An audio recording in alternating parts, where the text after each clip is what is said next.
बेटा वॉइस आ रही है? वॉइस आ रही है क्लियरली? यस सर, आ रही है।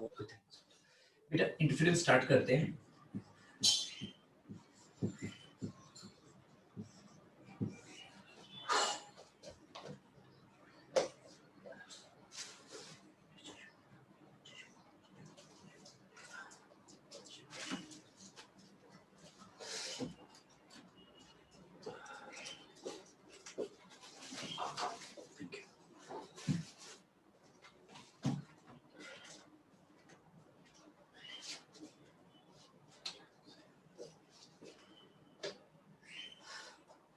तो बेटा इंटरफेरेंस का जो पहला कांसेप्ट था हमने डिस्कस किया था, कोई भी दो वेव्स जाएंगी, ये वेव 1 है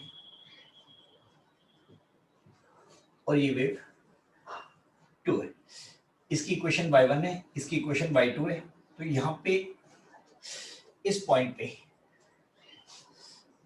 late y1 is equal to a1 sine omega T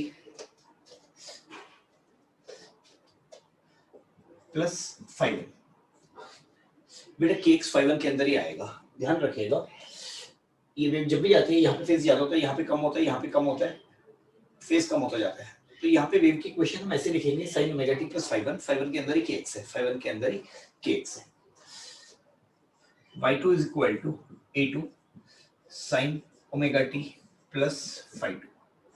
तो net amplitude at p will be equal to a1 square plus net amplitude at p a resultant will be equal to a2 square plus 2a1 a2 cos of delta phi under root। तो phase कैसे निकालना है resultant wave का, पूरी equation उसकी जरूरत नहीं पड़ेगी, वो हमने देख रखा है। तो रिजल्टेंट एम्पलीट्यूड कैसे निकालेंगे? तो डेल्टा फाई आएगा 5 माइनस 5। ध्यान रखना एक पॉइंट पे x कांस्टेंट होता है, इनिशियल फेज कांस्टेंट होता है। तो अगर दोनों की फ्रीक्वेंसी सेम है तो phase difference independent of time, तो एम्पलीट्यूड वहां पे इंडिपेंडेंट ऑफ टाइम आएगा। तो इस बात को हमें ध्यान रखना है। तो यहाँ पे हमें इंटरफेरेंस के हमने सारे केस देख रखे हैं, एक स्पेशल केस देखना है जो वहां पे भी देखा था YDAC। तो interference because of to sources, interference because of 2 point sources. तो उसकी एक बार इक्वेशन लिखते हैं,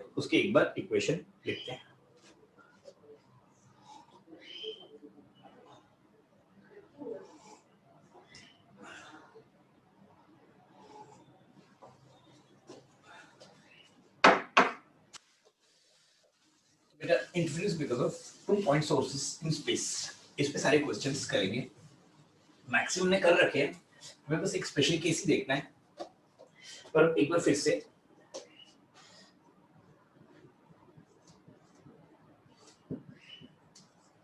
interference at any point p in space due to two sources S1 and S2 of same frequency and in same phase। बेटे यहाँ पे एक source है S1, यहाँ पे एक सोर्स है S2 और ये कोई भी पॉइंट है P। लेट, तो बेटा इनके एम्पलीट्यूड भी सेम लेते हैं। लेट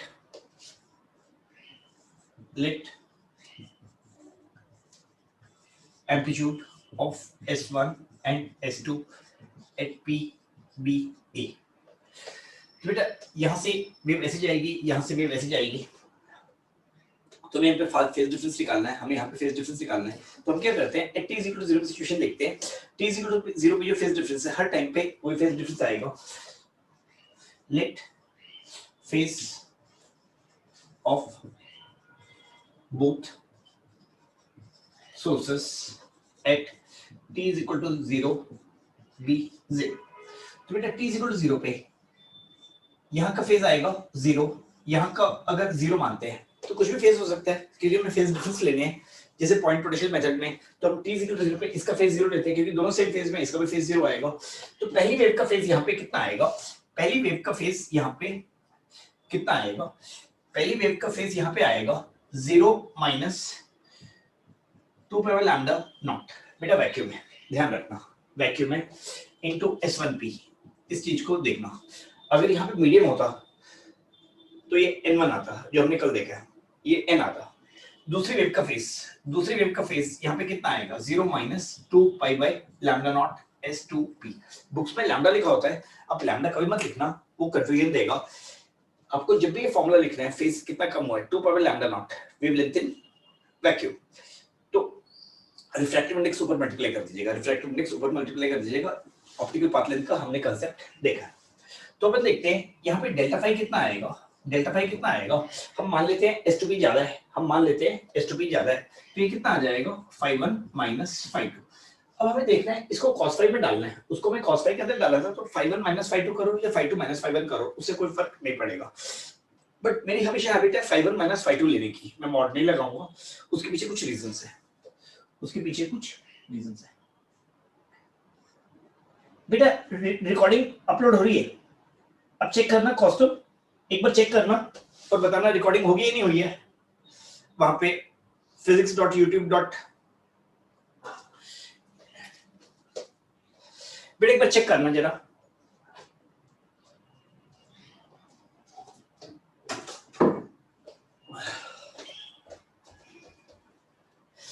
बेटा वो एडिटिंग नहीं हो पाई थी तो मैंने अनएडिटेड वर्जन ही डाल दिया क्योंकि मैंने कहा एडिटिंग में टाइम लगेगा।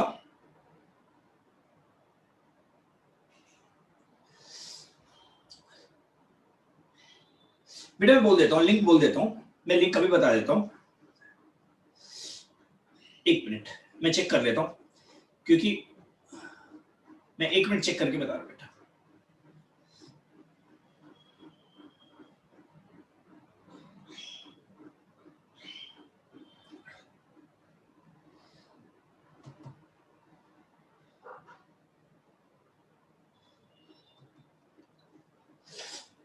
बेटा लिंक है youtube.com.c physics OBH।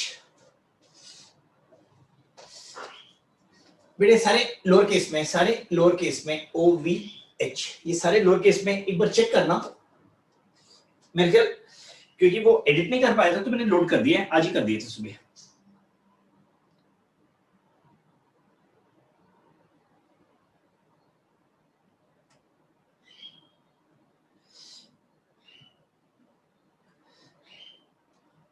बेटा एक वीडियो मिस हो गया, वो डाल देता हूँ, एक वीडियो मिस हो गया, मैं उसको भी अपलोड कर देता हूँ, जब मैं क्लास के बाद अपलोड कर देता हूँ। बेटा एक वीडियो बीच का मिसिंग है, हाँ, 2 डाले हैं।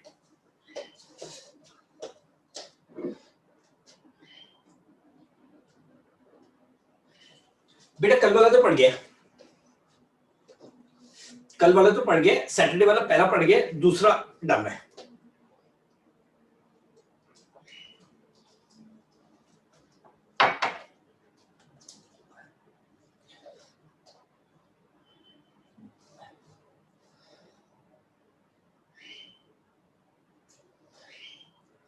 बेटा OBH नहीं OVH,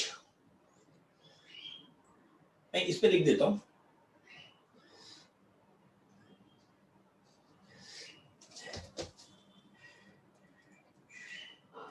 youtube.com/c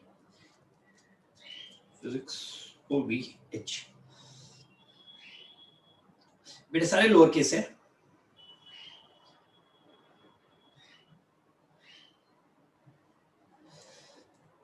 कितनी बार काटेगा, काटे फिर चैन नहीं आता तुझे, पापा को काटने बस मुझे हट जाना यहाँ से।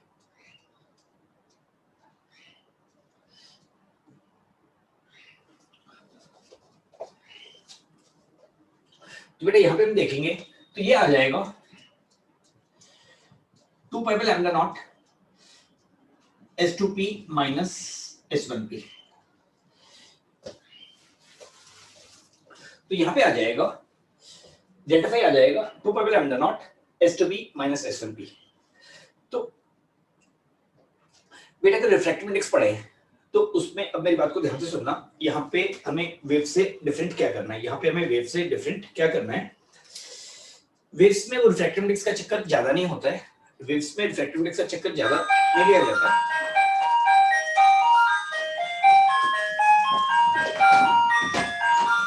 एक मिनट जल्दी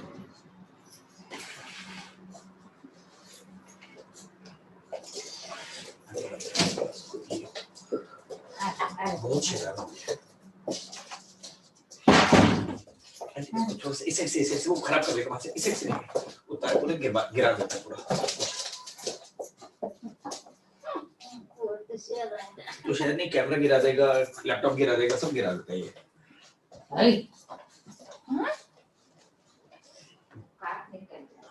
तो बेटा जो वेव्स में था उसमें रिफ्रैक्टिव इंडेक्स का कोई चक्कर नहीं था। तो यहाँ पे एक ज्योमेट्रिकल पाथ है, एक ऑप्टिकल पाथ है, एक ज्योमेट्रिकल पाथ है, एक ऑप्टिकल पाथ है। तो जब भी हम इंटरफेरेंस देख रहे हैं किसी भी पॉइंट पे, तो हम स्पेस पे जेल पॉइंट पे देख रहे हैं, तो हमें क्या देखना है, वहां पे इंटेंसिटी क्या आएगी, intensity is proportional to amplitude square. तो हमें रिजल्टेंट एम्पलीट्यूड निकालना है। तो हर पॉइंट पे फेज डिफरेंस अलग-अलग आएगा, तो हर पॉइंट पे एम्पलीट्यूड अलग-अलग आएगा।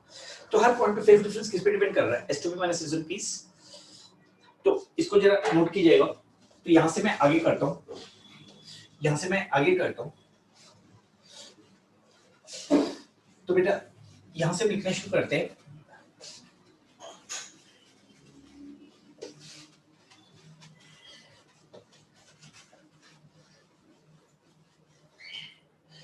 तो बेटा यहां पे हम चीज लिखते हैं, लाइंस और surfaces of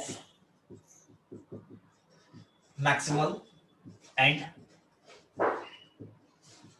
minimal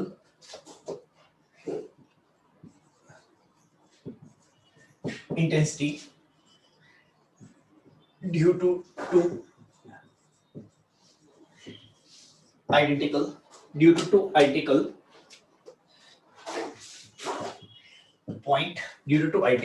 point sources in same phase। बेटा ये सोर्स हो गया S1, ये सोर्स हो गया S2, ये पॉइंट हो गया P, ये डिस्टेंस आ गया S1P, ये डिस्टेंस आ गया S2P, ये डिस्टेंस आ गया S2P। S1 and S2 are in phase। बेटा condition of maxima eight A point, तो यहां पे लिखते हैं condition of maxima at P।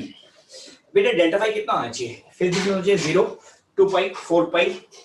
तो हम यहां पे लिखेंगे, तो बेटा 2 pi by lambda naught S1P minus S2P, इसका मॉड लेंगे, इसका मॉड लेंगे। ये कितना आएगा 2m पाई, ये कितना आएगा 2m पाई, 2 पाई 2 पाई कटेगा, 2 पाई 2 पाई कटेगा, तो ये कितना आ जाएगा S1P minus S2P will be equal to m lambda naught। m की वैल्यू कितनी है 0, 1, 2, 3 एंड सो। तो सिमिलरली देखते हैं कंडीशन ऑफ मिनिमम। बेटा वहां पे कितना आना चाहिए पाई, 3 पाई। तो कंडीशन ऑफ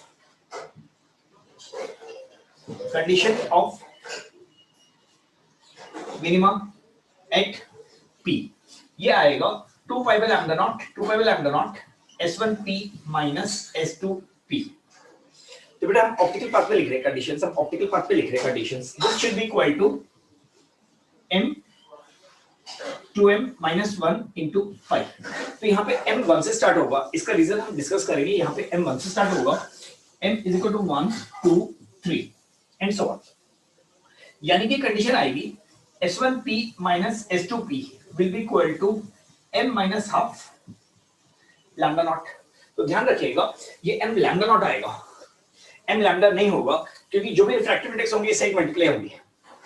मैं लैम्डा नॉट के लिख रहा हूं, बुक में लैम्डा लिखा होता है, नहीं आपको वैक्यूम में लिखना है, क्योंकि रिफ्रैक्टिव इंडेक्स तो इससे एक मल्टीप्लाई हो जाएंगे, रिफ्रैक्टिव इंडेक्स तो इससे एक मल्टीप्लाई हो जाएंगे।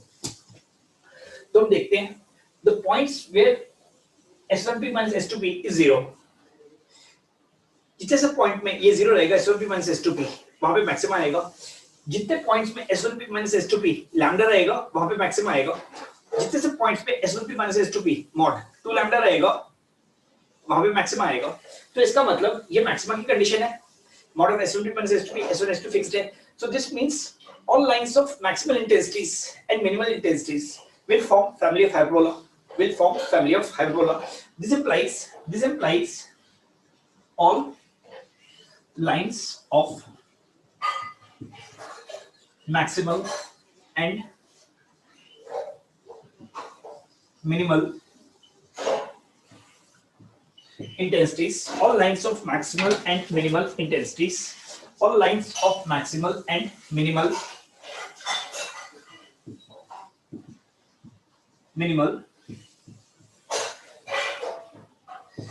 intensities will form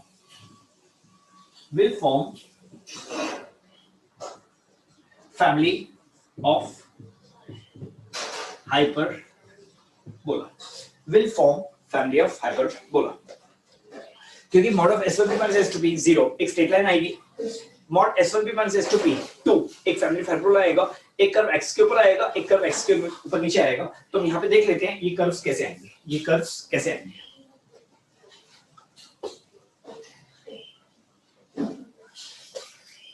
तो क्वेश्चन में कर्व रखे हैं, तो मैं एक एग्जांपल से स्टार्ट करूंगा।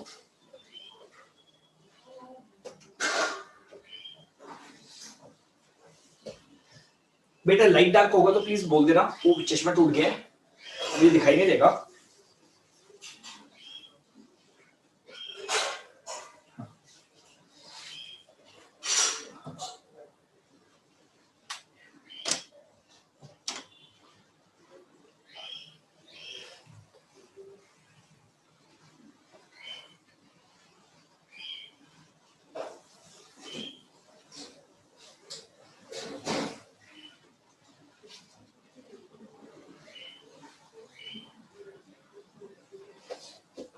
तो बेटा एक चीज हम डिस्कस करते हैं, in triangle sum of two sides will be always less than equal to, sum of two sides will be always greater than equal to third side, और difference of two sides will be always less than third side, difference of two sides।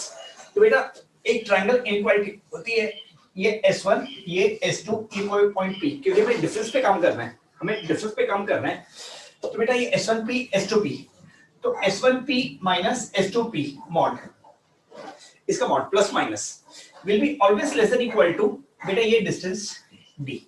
तो इसका मतलब इन दोनों side का difference इससे कम आएगा। इसके बराबर कब आएगा, जब p इसी पे लाइन पे रहेगा, जब p इसी लाइन पे रहेगा तो S1P minus S2P की मैक्सिमम वैल्यू कब आएगी, जब p उसी लाइन पे लाई करेगा, और बाहर अंदर में जब p उसी लाइन पे लाई करेगा। तो S1P minus S2P, S1 S2 अगर फिक्स पॉइंट्स हैं तो इसकी मेन वैल्यू कहां पे आती है, परपेंडिकुलर बाइसेक्टर पे, जहां पे S1P S2P बराबर रहेगा। तो S1P S2P के डिफरेंस की मिनिमम वैल्यू निकालनी है 0 परपेंडिकुलर बाइसेक्टर पे, मैक्सिमम वैल्यू निकालनी है यहाँ पे इस पॉइंट Q पे लाइन जॉइनिंग देम क्यों।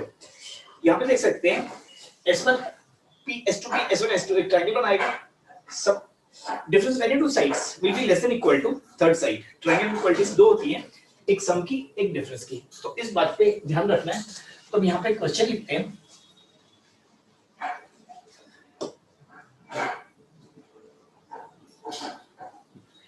there are two sources, S1 and S2, there are two sources S1 and S2 in same phase and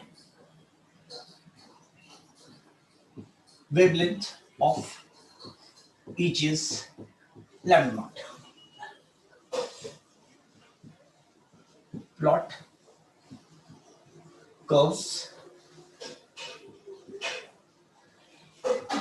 such that mod of S2P mod of S1P minus S2P, plot the curves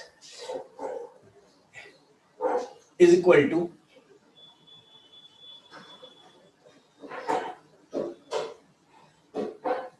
is equal to m lambda n is equal to m minus half lambda।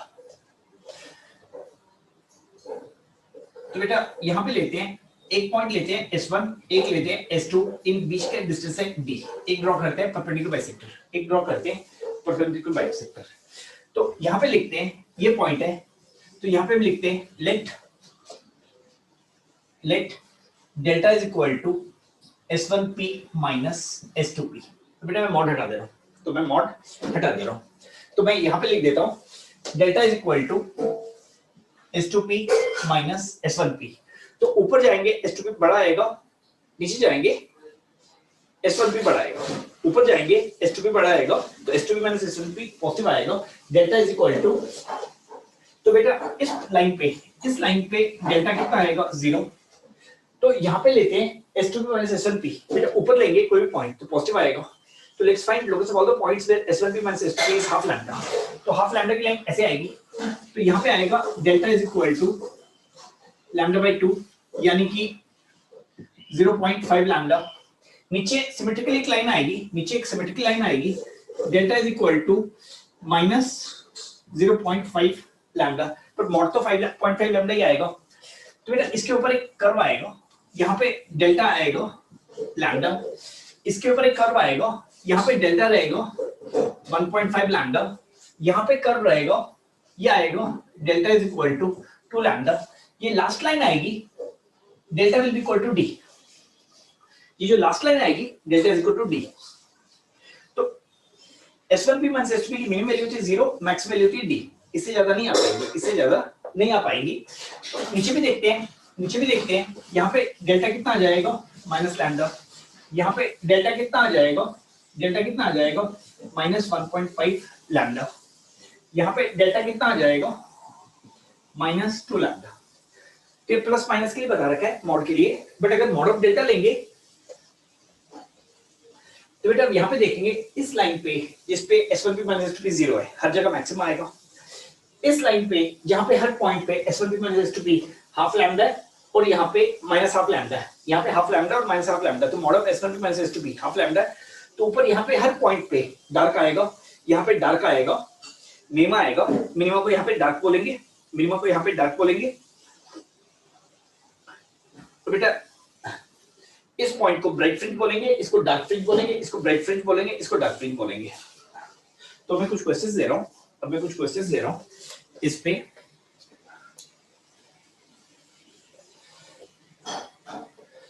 तो बेटा इस YDC को समझने के लिए हमें hyperbola की equations की जरूरत पड़ती है, बट हाइपरबोला समझने के लिए बस mod of S1P minus S2P constant क्या होगा, mod of S1P minus S2P constant क्या होगा, that is the equation of hyperbola.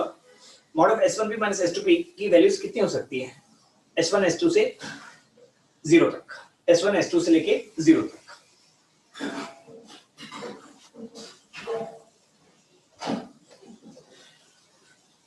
तो बेटा ये वाले क्वेश्चंस हमने वेव्स में किए हुए हैं, इसके बाद बस एक एप्लीकेशन की जरूरत पड़ती है, वो हम अभी देखेंगे। पहले वो पूरा रिवाइज कर लें 11th वाला, क्योंकि वो कर लिया हमारा 90% इंटरफेरेंस हो जाएगा। तो मैंने वही बोला था वो चैप्टर बार बार आएगा। देखो एसी में भी हमने वो सब काम किया, इंटरफेरेंस भी आएगा, डिफ्रैक्शन भी आएगा, फिर आगे चल के EM वेव्स में भी वही सब चीजें आनी है। तो एक क्वेश्चन लेते हैं, यहाँ पे एक क्वेश्चन लेते हैं।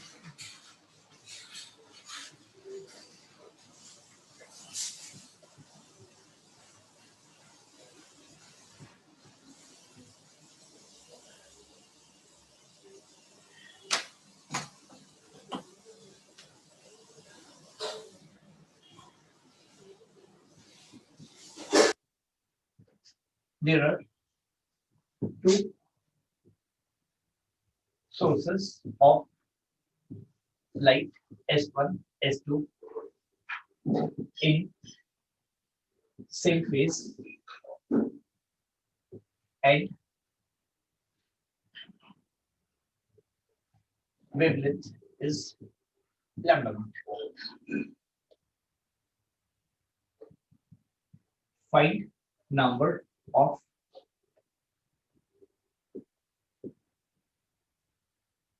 bright maximum and number of dark points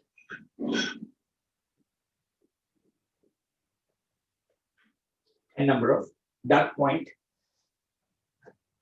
on the shown circle. Note, each bright point is called bright fringe, is called bright fringe.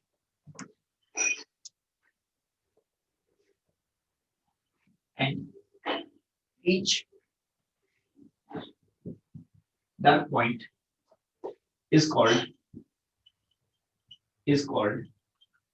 dark fringe. तो यहाँ पे आपको एक बात बहुत नेसेसरी है, आगे चल के हमारे पूरे चैप्टर में काम है फ्रिंज विड्थ। 15-20 साल पढ़ाने के बाद भी लोगों को डाउट रहता है फ्रिंज विड्थ होती है फ्रिंज की विड्थ, क्योंकि एज नेम सजेस्ट। तो मेरी बात को ध्यान से सुनना, फ्रिंज एक पॉइंट होता है, दूसरा फ्रिंज एक पॉइंट होता है, दोनों के बीच के डिस्टेंस को फ्रिंज विड्थ बोलते हैं। Fringe width is distance between two points, it's not the width of fringe, it's not the width of fringe, क्योंकि लाइन की विड्थ 0 होती है, पॉइंट की विड्थ 0 होती है। तो यहाँ पे मैं जो साफ साफ लिख रहा हूँ, ये कोई भी एक सर्कल है, ये कोई भी एक सर्कल है, ये कोई भी एक सर्कल है, इसमें दो पॉइंट्स है S1 एंड S2, इसमें दो पॉइंट्स है S1 और S2, इनके बीच में डिस्टेंस है D, और D की वैल्यू दी हुई है 34.6 लैम्डा, D की विड्थ दी हुई है 34.6 लैम्डा। तो आपको क्या करना है, इस पूरे सर्कल पे कितने ब्राइटेस्ट पॉइंट्स बनेंगे और कितने डार्केस्ट पॉइंट्स बनेंगे। डार्केस्ट को डार्क भी बोलते हैं, ब्राइटेस्ट को ब्राइट भी बोलते हैं, ब्राइटेस्ट को ब्राइट बोलते हैं इसमें, वो मैक्सिमम नेम में लिखा हुआ है। तो जो ब्राइट पॉइंट आएगा बेटा, जो ब्राइट पॉइंट आएगा उसको बोलेंगे ब्राइट फ्रिंज, जो डार्क पॉइंट आएगा उसको बोलेंगे डार्क फ्रिंज। दो सक्सेसिव ब्राइट पॉइंट्स के बीच में जो डिस्टेंस होता है उसको फ्रिंज विड्थ बोला जाता है।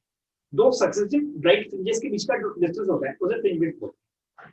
तो ब्राइट पॉइंट को ब्राइट फ्रिंज बोलेंगे, डार्क पॉइंट को डार्क फ्रिंज। तो fringe is essentially a point.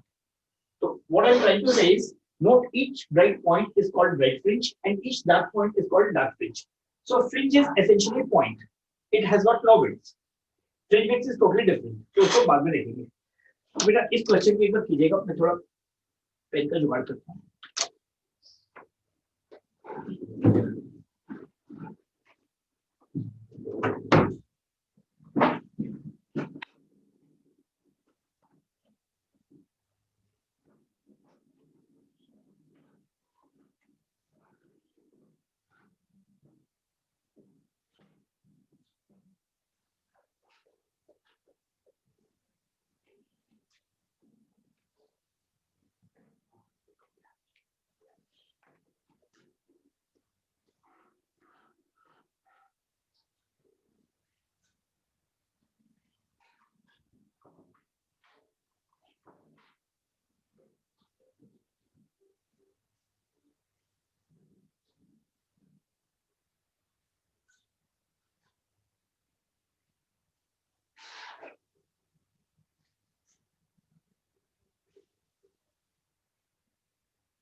तो बेटा हम यहाँ पे नोट कर सकते हैं, बिल्कुल इस पॉइंट पे S1p माइनस S2p 0 आएगा, इस पॉइंट पे S1p माइनस S2p 0 आएगा।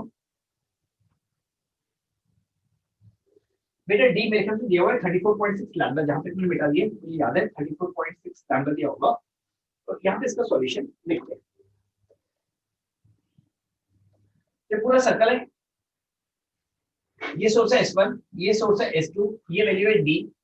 D की वैल्यू दी हुई है 34.6 लैम्डा नॉट, जहां पे लैम्डा नॉट इनकी वेवलेंथ। तो S1P माइनस S2P इस पूरी लाइन पे 0 रहेगा, इस पूरी लाइन पे 0 रहेगा, तो इस पूरी लाइन पे S1P माइनस S2P 0 रहेगा, तो यहाँ पे डेल्टा की वैल्यू आएगी 0। तो मैं मॉड ऑफ डेल्टा ले लेता हूँ, मॉड ऑफ डेल्टा ले लेता हूँ 0। बेटा इस पूरी लाइन पे S1P माइनस S2P मैक्सिमम रहेगा, तो यहाँ पे मॉड ऑफ डेल्टा की वैल्यू आएगी 34.6 लैम्डा। इस पॉइंट पे मॉड ऑफ डेल्टा की वैल्यू, अगली बार से मैं मॉड ऑफ डेल्टा को मॉड में ही लिखूंगा, प्लस माइनस एक बार दिखाने के लिए किया है, बुक्स में जल्दी वो माइनस नहीं करते, ये आएगा 0 लैम्डा। और इस पॉइंट पे मॉड ऑफ डेल्टा की वैल्यू आएगी 34.6 लैम्डा। तो S1P minus S2P perpendicular vesicular maximum होता है, लाइन जॉइनिंग पे यहाँ मिनिमम होता है और यहाँ पे मैक्सिमम होता है। तो जैसे हम इधर जाकर रहेंगे, mod of S1P minus S2P की वैल्यू चेंज होती रहेगी। यहाँ पे कितनी आएगी 0.5 लैम्डा, यहाँ पे कितनी आएगी 0.5 लैम्डा, यहाँ पे कितनी आएगी 1 लैम्डा। हमें इंटीजर और हाफ इंटीजर मल्टीपल्स देखते हैं। तो बेटा यहाँ पे कितना आएगा 2 लैम्डा, यहाँ पे कितना आएगा 2.5 लैम्डा। तो एक जगह पे यहाँ पे जाके 34 लैम्डा आएगा, एक जगह पे जाके 34.5 लैम्डा आएगा। 35 लैम्डा नहीं आएगा, 35 लैम्डा नहीं आएगा। तो यहाँ पे भी 0.5 लैम्डा आएगा, यहाँ पे भी 1 लैम्डा आएगा। यहाँ पे कहाँ तक जाएगा 34.5 लैम्डा। तो यहाँ पे कहाँ तक जाएगा 34.5 लैम्डा, यहाँ पे कहाँ तक जाएगा 34.5 लैम्डा। तो 35 लैम्डा 35.5 लैम्डा नहीं होंगे। तो नंबर ऑफ ब्राइट पॉइंट्स देखते हैं, यहाँ पे 1 लैम्डा 2 लैम्डा से लेके 34 लैम्डा तक, 1 लैम्डा से लेके 34 लैम्डा तक 34 ब्राइट पॉइंट्स आएंगे। यहाँ पे 34 यहाँ पे आएंगे, 34 यहाँ पे आएंगे, 34 यहाँ पे आएंगे, और 0 लैम्डा। तो number of bright points, number of bright points will be equal to 34 into 4 plus 2।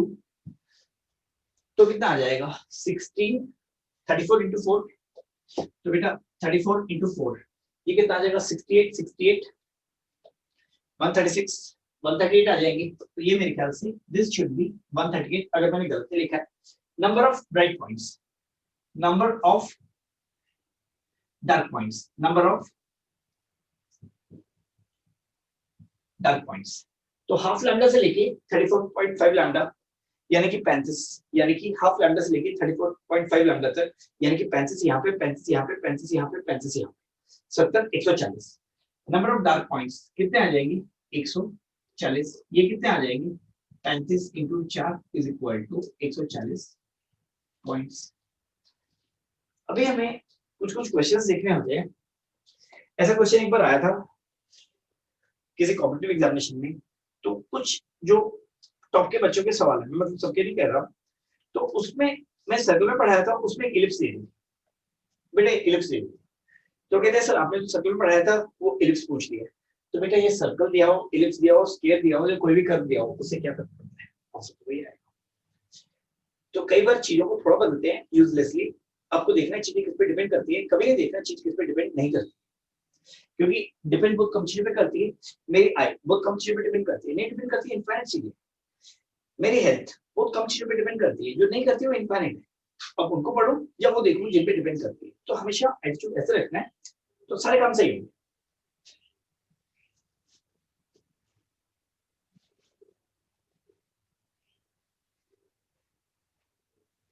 मेरे इस चैप्टर में सबसे इंपॉर्टेंट बात हम यहाँ से शुरू करते हैं, जिसपे हमने बहुत कम ध्यान दिया था।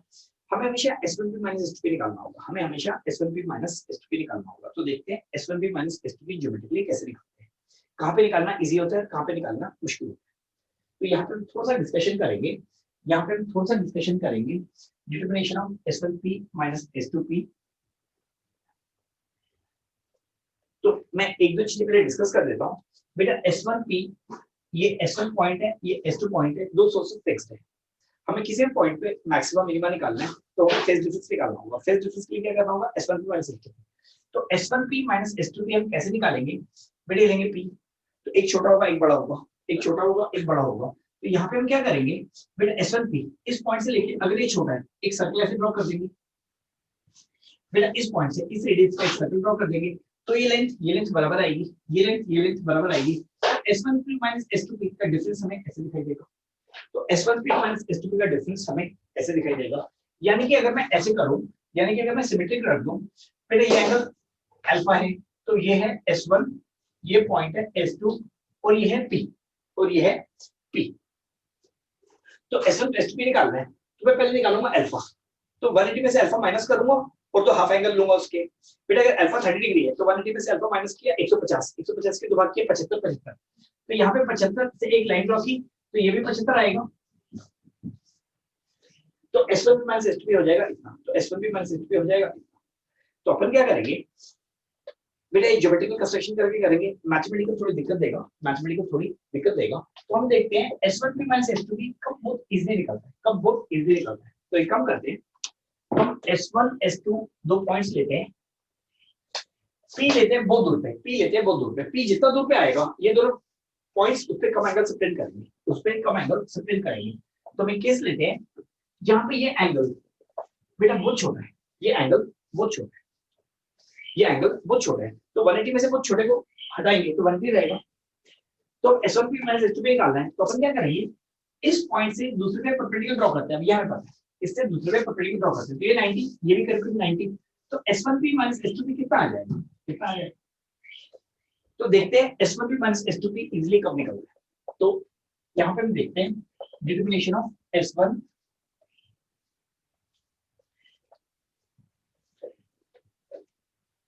determination of S1P minus S2P where बेटा सारे चैप्टर पे 2 पॉइंट की डिफरेंस हो, 3 पॉइंट की डिफरेंस हो, सबसे इंपॉर्टेंट कांसेप्ट यही है S1P minus S2P।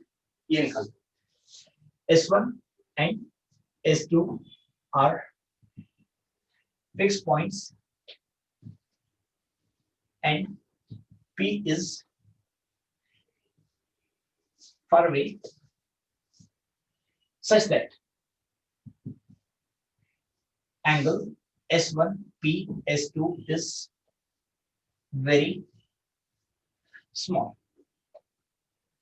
बुक्स में ये बहुत तरीके से बताया होगा, मैंने भी बताया हुआ है। इसकी बिल्कुल एग्जैक्ट काम ऐसे ही करना है जैसे मैंने बताया, थोड़ा भी लेफ्ट राइट मत जाना क्योंकि कुछ क्वेश्चंस गलत हो जाएंगे। क्योंकि एच वर्मा और बाकी सब बुक्स में S1P माइनस S2P निकालने के दो मेथड्स बताए जाते हैं। बोला जाता है एक हमेशा लगता है, एक कभी लगता है कभी नहीं लगता है। मेरे जो कभी लगता है कभी नहीं लगता है वो गलत तरीके से बताया जाता है, तो उस मेथड को अवॉइड करने के लिए कहते हैं। तो ध्यान रखना, मैं जिस तरह से करा रहा हूँ S1P माइनस S2P इस तरह से निकालना है, आपको ज्यादा मेथड्स देखने की जरूरत नहीं होगी, ये मेथड हमेशा लगेगा। उसमें गलतियां करते तो मेथड गलत लगता है। तो बेटा ये पॉइंट है S1, ये पॉइंट है S1, ये पॉइंट है S2, इनको लाइन ज्वाइन करो, बिल्कुल इसका सेंटर लो, यहां से ड्रॉ करो y एक्सिस और ये ड्रॉ करो x axis. x1 S1P minus S2P लेना है तो अपन एक काम करते हैं, ये y एक्सिस लेते हैं, ये y एक्सिस लेते हैं, ये ओरिजिन है, ये है S1, ये है S2 और ये डिस्टेंस है d। ये y एक्सिस है और ये x एक्सिस है। कोई भी पॉइंट लेते हैं P यहाँ पे, कोई भी पॉइंट लेते हैं P यहाँ पे, कोई भी पॉइंट लेते हैं P यहाँ पे, ये बहुत दूर पे है, ये बहुत दूर पे है। तो अपन एक काम करेंगे, अपन एक काम करेंगे बेटे, यहाँ से ये लाइन ड्रॉ करेंगे, यहाँ से ये लाइन ड्रॉ करेंगे। अब ध्यान देना S1P x एक्सिस पर कुछ एंगल बनाएगा अल्फा, S2P थोड़ा ज्यादा एंगल बनाएगा alpha plus D alpha, alpha plus D alpha. तो S1P S2P x एक्सिस पर अलग अलग एंगल बनाते हैं। तो अपन एक काम करेंगे, अपन एक काम करेंगे, जब भी एवरेजेस लेनी है अपन एप्रोप्रिएटली एवरेज लेंगे। तो बिल्कुल ओरिजिन से P पे एक लाइन ड्रॉ करो, P पे एक लाइन ड्रॉ करो, ये एंगल उससे बड़ा आएगा और इससे छोटा आएगा। तो अगर वो एंगल लेना है, वो एंगल लेना है, वो नहीं लेना, ये बीच का एवरेज एंगल लेना है।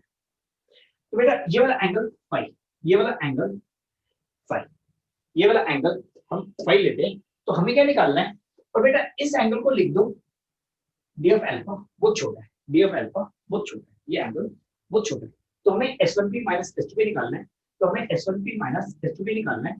बेटा मैं यहाँ पे इस एंगल को लिख देता हूँ फाई, इस पूरे एंगल को यहाँ पे लिख देता हूँ थोड़ा दूर पे क्योंकि मुझे जगह चाहिए। तो क्या करता हूँ, क्योंकि इन दोनों के बीच में एंगल बहुत छोटा है, मैं यहाँ से ड्रॉ करता हूँ परपेंडिकुलर, यहाँ से ड्रॉ करता हूँ परपेंडिकुलर, बेटा यहाँ से ड्रॉ करता हूँ परपेंडिकुलर कि S1 वो P, इसको लेते हैं M, इस पॉइंट को लेते हैं S।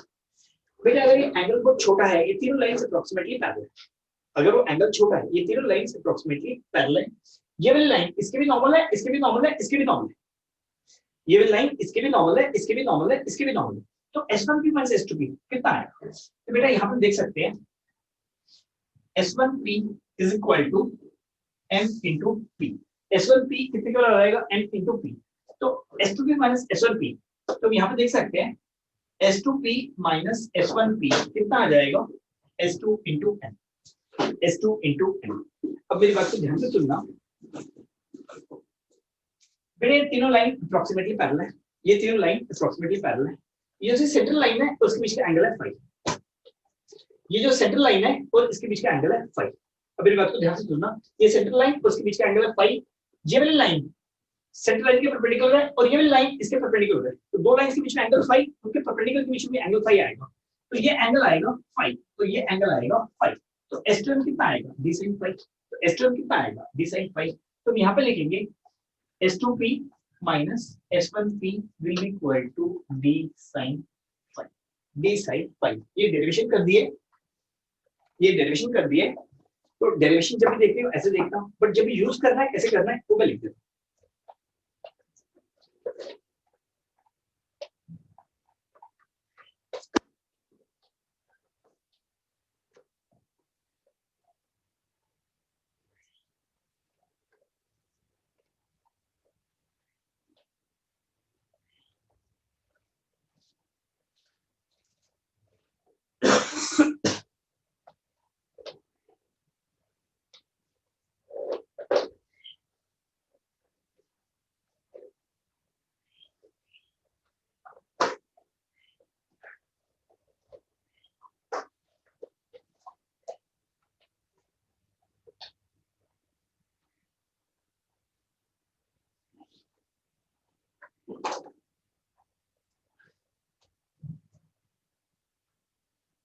बेटा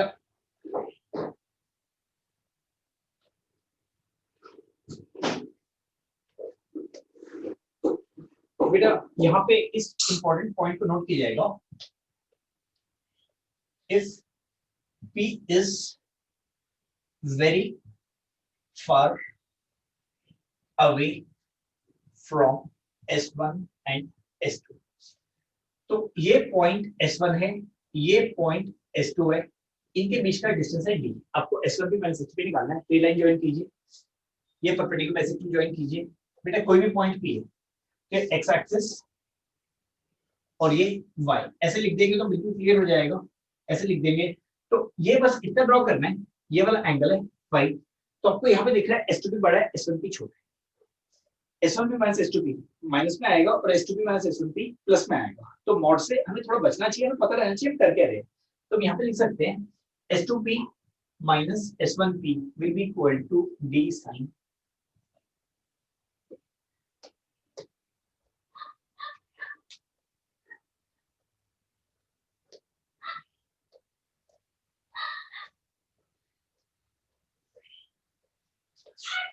और मैं YDC एक्सपेरिमेंट समझाऊंगा बाद में, पहले आपसे क्वेश्चन सॉल्व करवाता हूँ YDC एक्सपेरिमेंट पे, YDC एक्सपेरिमेंट पे ये क्वेश्चन सॉल्व करवाता हूँ।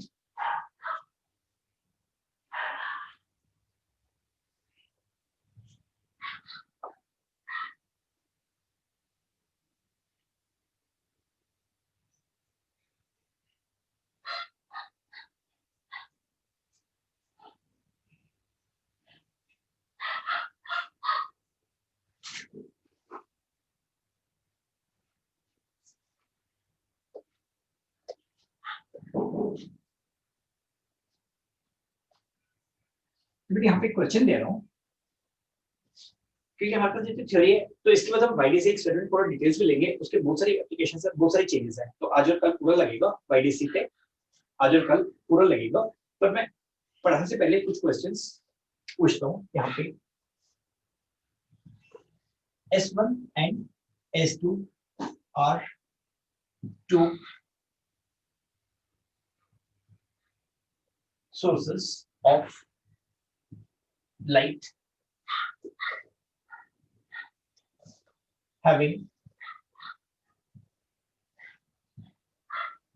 same frequency and same phase. A mica ट्रांसलेंट, बेटा माइका शीट ट्रांसपेरेंट नहीं होती है, ट्रांसलेंट होती है। तो दो तरह की शीट्स होती है, एक ट्रांसपेरेंट और एक ट्रांसलेंट। ट्रांसलेंट 20-30% चीजें खुलती है, आगे पीछे से थोड़ा देखा जा सकता है। ट्रांसपेरेंट होती है, ऑलमोस्ट उड़ जाएगा। A mica cream is placed very firm. It's given this D is very less than D. तो बेटा यहाँ पे दो सोर्सेस पड़े हुए हैं, यहाँ पे दो सोर्सेस पड़े हुए हैं जिनकी वेवलेंथ है लैम्डा नॉट, जिनकी वेवलेंथ है वैक्यूम में लैम्डा नॉट। इनके बीच का डिस्टेंस है D। यहाँ पे इसके पैरेलल एक स्क्रीन रखा हुआ है, this is mica screen. O is geometrical center of screen. O is geometrical center of screen. तो ये किसी एक्सपेरिमेंट का सेटअप है। यहाँ पे S1 S2 दो सोर्सेज रखे हैं, इनको लाइन जॉइन करेंगे, परपेंडिकुलर बेसिस पे मारेंगे, इसके बीच में सेंटर ऑफ स्क्रीन आएगा। ये स्क्रीन उस लाइन के पैरेलल रखी हुई है। यहाँ पे कोई भी पॉइंट P है, यहाँ पे कोई भी पॉइंट P है, ये वाला एंगल है फाई। फाई इज स्मॉल और ये डिस्टेंस है y, ये डिस्टेंस है y। तो यहाँ पे हम लिखते हैं phi is small so that sin phi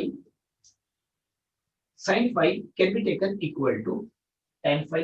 मेरे डिस्टेंस d और ये वाला डिस्टेंस यहाँ से यहाँ तक, तो हम बोलते हैं दोनों पॉइंट्स उसके बीच में डिस्टेंस स्मॉल d है। सोर्सेज और स्क्रीन के बीच में डिस्टेंस कैपिटल d है। सोर्सेज और स्क्रीन के बीच में डिस्टेंस है कैपिटल d। सोर्सेस और स्क्रीन के बीच में डिस्टेंस है कैपिटल D। तो आपको निकालना है find the condition for maxima at P। Find the condition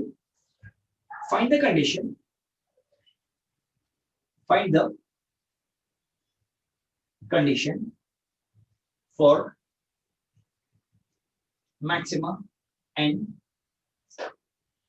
minima at P। तो वही काम करना है। यहाँ पे हमने S1 S2 लिया था बिना किसी के कुछ भी, तो S1P minus S2P क्या लिख दिया था, m lambda नॉट ब्राइट की कंडीशन। S2P minus S1P क्या लिख दिया था, m minus 1 half lambda not dark की कंडीशन। तो यहाँ पे फर्दर क्या करना है, एक स्टेप और जाना है, S1P minus S2P कैलकुलेट करना है। तो बेटा ये भी बहुत दूर रखा हुआ है, तो S1P minus S2P उस पॉइंट पे करीब करीब बहुत कम एंगल से प्रिंट करते हैं, तो S1P minus S2P की वैल्यू डाल देंगे, बस इतना ही करना है।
तो अपन क्या करेंगे यहाँ पे, condition of maxima at P,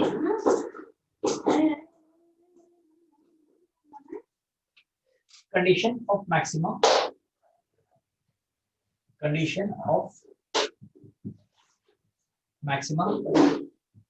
eight P।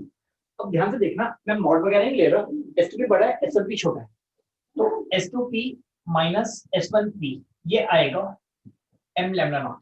ध्यान रखना ये फॉर्मूला तभी वैलिड है जब यहाँ पे एरिया वैक्यूम है, एक तो रिफ्लेक्टिव इंडेक्स मल्टीप्लाई है, उसको याद करना। ये जो बुक्स में ये फॉर्मूला दिया होता है, बाकी के लिए सिर्फ पढ़ाना शुरू कर देंगे।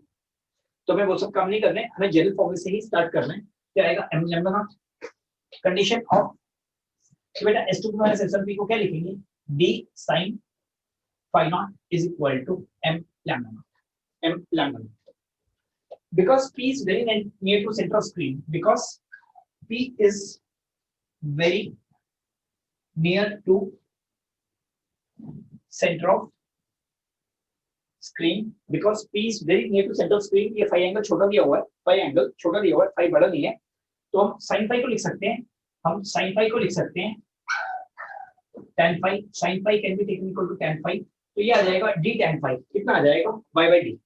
तो सेंटर ऑफ स्क्रीन से इसका डिस्टेंस दिया हुआ है, इस पॉइंट का y कोऑर्डिनेट दिया हुआ है, तो d y by capital D will be equal to m lambda naught, यानी कि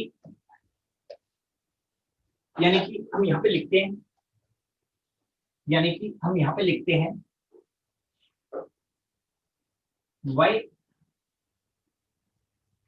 कोऑर्डिनेट ऑफ, मेरे यहाँ पे m lambda naught है तो mth ब्राइट आएगा, तो इसको बोलेंगे mth ब्राइट, इसको बोलेंगे mth ब्राइट, ये हमने डिस्कस कर रखा था, इसको बोलेंगे y coordinate of mth bright, y coordinate of mth bright, क्योंकि यहाँ पे 0 लैम्डा आएगा, 1 लैम्डा आएगा, 2 लैम्डा आएगा, 3 लैम्डा आएगा, S1P माइनस S2P, ध्यान रखना बिल्कुल यहाँ पे 0 लैम्डा आएगा तो इसको बोलेंगे 0 ऑर्डर ब्राइट या सिंपल ब्राइट, यहाँ पे आएगा 1 लैम्डा तो यहाँ बोलेंगे first order bright, 2 lambda S1P minus S2P second order bright. Darks में ऐसा कुछ नहीं होता, यहाँ पे माइनस हाफ लैम्डा, यहाँ पे प्लस हाफ लैम्डा, तो फर्स्ट ऑर्डर डार्क आएंगे, तो फर्स्ट ऑर्डर डार्क आएंगे, 0 ऑर्डर डार्क नहीं आता, 0 ऑर्डर डार्क नहीं आता।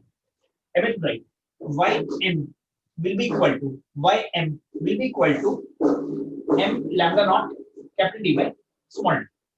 तो बेटा condition of minima at P, उसके लिए क्या आ जाएगा, ym, बेटा m की जगह क्या डाल देंगे, m माइनस हाफ, उसकी जगह क्या आ जाएगा, तो ये कितना आ जाएगा S2P minus S1P, S2P minus S1P will be equal to m minus half into lambda naught, और this y will be equal to m minus half lambda naught capital D by small d, capital D by small d।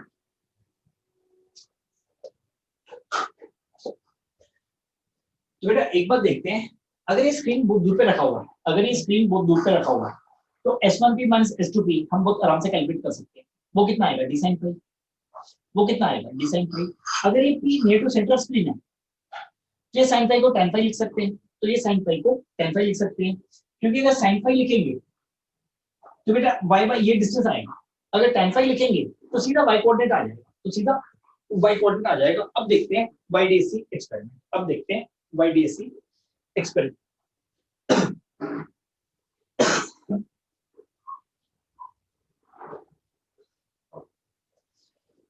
बेटा YDC experiment हम bookish तरीके से नहीं जाएंगे, हम एक style से चलेंगे जिससे सारे क्वेश्चंस बहुत इजीली सॉल्व हो, और सारी चीजें समझ में आए। तो ध्यान रखना मैक्सिमम मिनिमा यहाँ पे पार्ट डिफरेंस से देते हैं, बट एक्चुअली मैक्सिमम मिनिमा की कंडीशन कहाँ से आती है, फेज डिफरेंस से, तो मैं शुरू से फेज डिफरेंस से ही निकालूंगा। तो हम देखते हैं YD एक्सपेरिमेंट क्या है।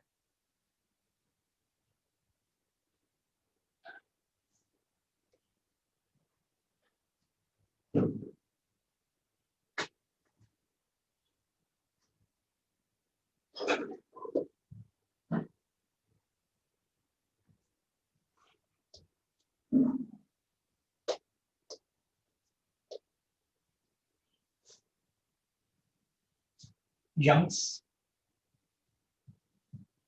double slit experiment, S1 and S2 are very thin, long, illuminated slits by a single source of light। तो पहले मैं एक्सपेरिमेंट क्या होता है वो कर देता हूँ। बेटे यहाँ पे कार्डबोर्ड रखते हैं, यहाँ पे कार्डबोर्ड रखते हैं, तो इसमें एक स्लिट बनाते हैं ऐसे। ये स्लिट ऐसे बहुत लंबी होती है, ये स्लिट ऐसे बहुत लंबी होती है। तो जो कार्डबोर्ड है, तो बेटा इसमें एक स्लिट हम ऐसे बनाते हैं, एक स्लिट हम ऐसे बनाते हैं, ये रेक्टेंगुलर स्लिट्स होती है। तो इस तरह से रखेंगे तो एक स्लिट दिखाई देगी, तो ये एक स्लिट दिखाई देगी। कई लोग इसको पॉइंट सोर्स मानते हैं, वो गलत है। यहाँ पे एक स्लिट होती है क्योंकि नाम लिखा हुआ है यंग्स डबल स्लिट एक्सपेरिमेंट, और यहाँ पे एक स्लिट होती है, यहाँ पे एक स्लिट होती है। अब बेटा हमें एक्सपेरिमेंट करने के लिए अगर दोनों sources same phase same frequency के चाहिए, दोनों sources same phase same frequency के चाहिए, तो एक ही सोर्स से लेते हैं। तो यहाँ पे रखते हैं एक पॉइंट सोर्स ऑफ लाइट, यहाँ पे रखते हैं एक पॉइंट सोर्स ऑफ लाइट। तो बेटा यहाँ से वेव्स ऐसे जाएंगी, यहाँ से वेव्स ऐसे जाएंगी। तो इस दोनों वेव्स का यहाँ पे फेज सेम है, अगर ये डिस्टेंस दोनों का सेम है तो ये दोनों सोर्स भी सेम फेज में है। तो इस सोर्स को बिल्कुल परपेंडिकुलर बाइसेक्टर पे रखते हैं, इस सोर्स को बिल्कुल परपेंडिकुलर बाइसेक्टर पे रखते हैं।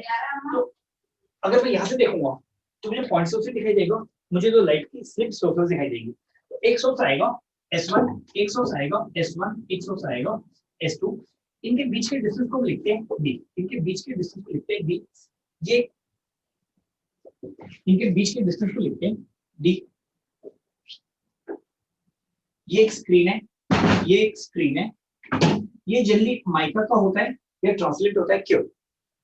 अब छोटा सा रीजन देखते हैं, इस पे हम इंटरफेरेंस पैटर्न देखते हैं। अगर मैं इस साइड से इंटरफेरेंस पैटर्न देखूं, लाइट मेरे सिर के पीछे पड़ेगी, तो हमें इंटरफेरेंस पैटर्न इस तरह से देखना होता है। तो ये कार्डबोर्ड नहीं हो सकता है, ये बिल्कुल ट्रांसपेरेंट भी नहीं होगा कांच की तरह, क्योंकि लाइट सारी पास कर जाएगी। तो यहाँ से पीछे से झलक दिखाई देनी चाहिए। तो ट्रांसपेरेंट मटेरियल जैसे माइका होता है उस तरह की शीट रखनी पड़ती है। This is mica screen, this is centre of screen. बेटा इस डिस्टेंस को लिखते हैं, इस डिस्टेंस को लिखते हैं डी, इस डिस्टेंस को लिखते हैं कैपिटल डी, इस डिस्टेंस को लिखते हैं कैपिटल डी। हम इंटरफेरेंस पैटर्न किस रीजन में देखते हैं, इंटरफेरेंस पैटर्न किस रीजन में देखते हैं? इन YDAC, in YDAC interference pattern is observed very near to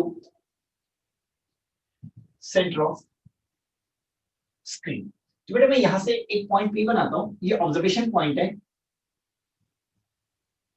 ये ऑब्जर्वेशन पॉइंट है, और ये एंगल है phi। This implies phi is very small. तो इंटरफेरेंस पैटर्न कहां पे देखते हैं? स्क्रीन के सेंटर के आसपास। तो YDAC की कुछ बेसिक असम्पशंस है, YDAC की कुछ बेसिक असम्पशंस है। D is very greater than D, बेटा कुछ assumptions हैं। सेकंड है phi is small। एक थर्ड assumption आएगी, वो वक्त आने पे करेंगे। एक थर्ड assumption आएगी क्योंकि उस पे IT पे सीधा अटैक किया था क्वेश्चन, सबने गलत कर दिया। 98 या 99 के पेपर में क्वेश्चन आया था, वो मैक्सिमम लोगों ने पूरा गलत कर दिया था, क्योंकि हमें YDAC एक्सपेरिमेंट की जो बेसिक अप्रोक्सीमेशंस है वो समझनी है। ये किस कंडीशन में किया जाता है? हर कंडीशन के इंटरफेरेंस को YDAC एक्सपेरिमेंट नहीं बोला जाता है। तो YDAC में आप स्क्रीन यहाँ पे रखोगे, अब स्क्रीन यहाँ पे रखोगे, पॉइंट ऑफ ऑब्जर्वेशन आपको बहुत पास में आएंगे, पॉइंट ऑफ ऑब्जर्वेशन बहुत पास में आएंगे, ये सबसे इंपॉर्टेंट है। तो स्क्रीन काफी दूर पे रखा जाएगा ताकि S1P - S2P को हम d sin phi लिख सकें, ताकि S1P - S2P को हम d sin phi लिख सकें। तो बेटा मैं ये इसका सेटअप है। अब इसकी थ्योरी में आपसे डिराइव करवाऊंगा, इसकी थ्योरी में आपसे ही डिराइव करवाऊंगा। तो मैं कुछ क्वेश्चंस देता रहता हूँ, कुछ क्वेश्चंस हम लिखते रहते हैं यहाँ पे।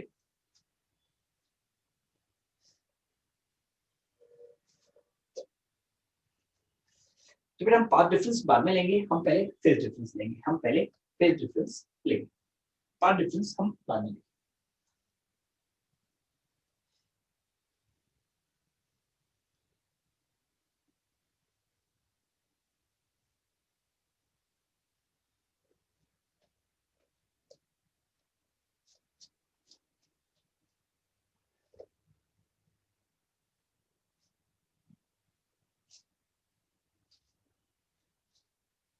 बेटा यहाँ पे देखते हैं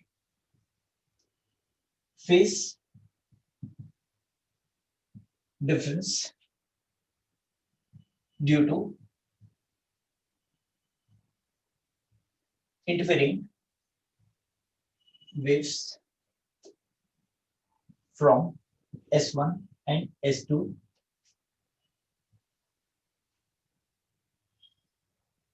near to center of screen in YDSC experiment.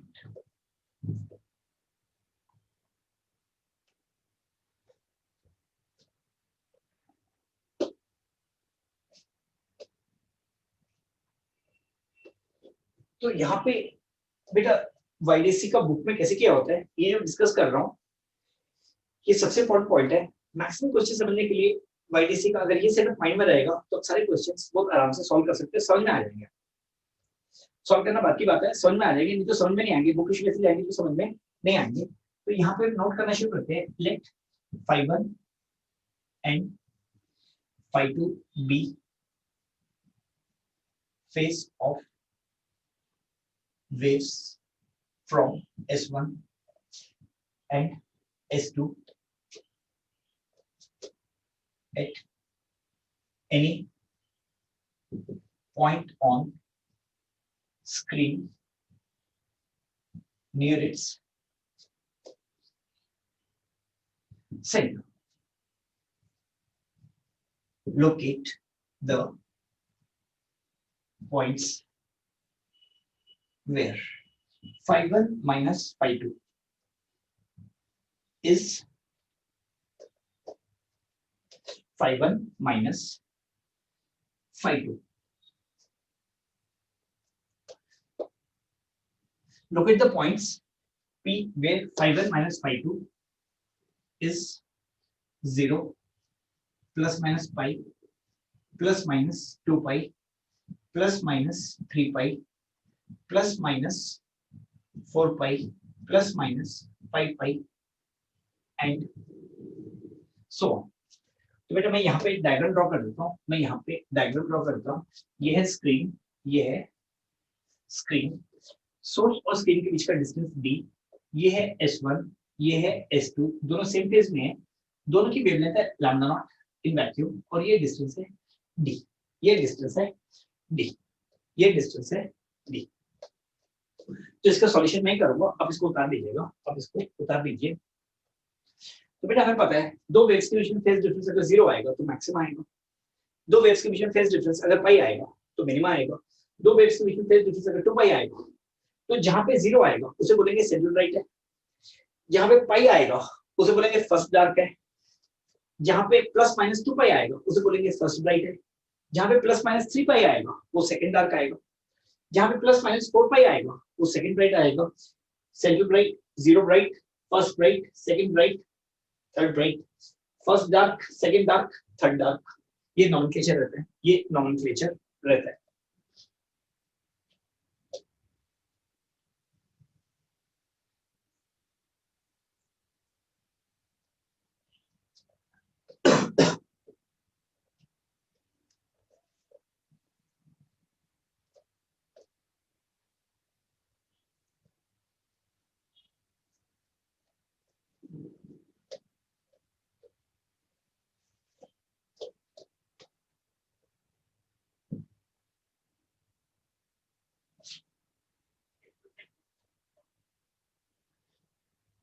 बेटा कैलकुलेशन के लिए मैं राइट साइड में लिखता हूँ, कैलकुलेशन के लिए मैं राइट साइड में लिखता हूँ।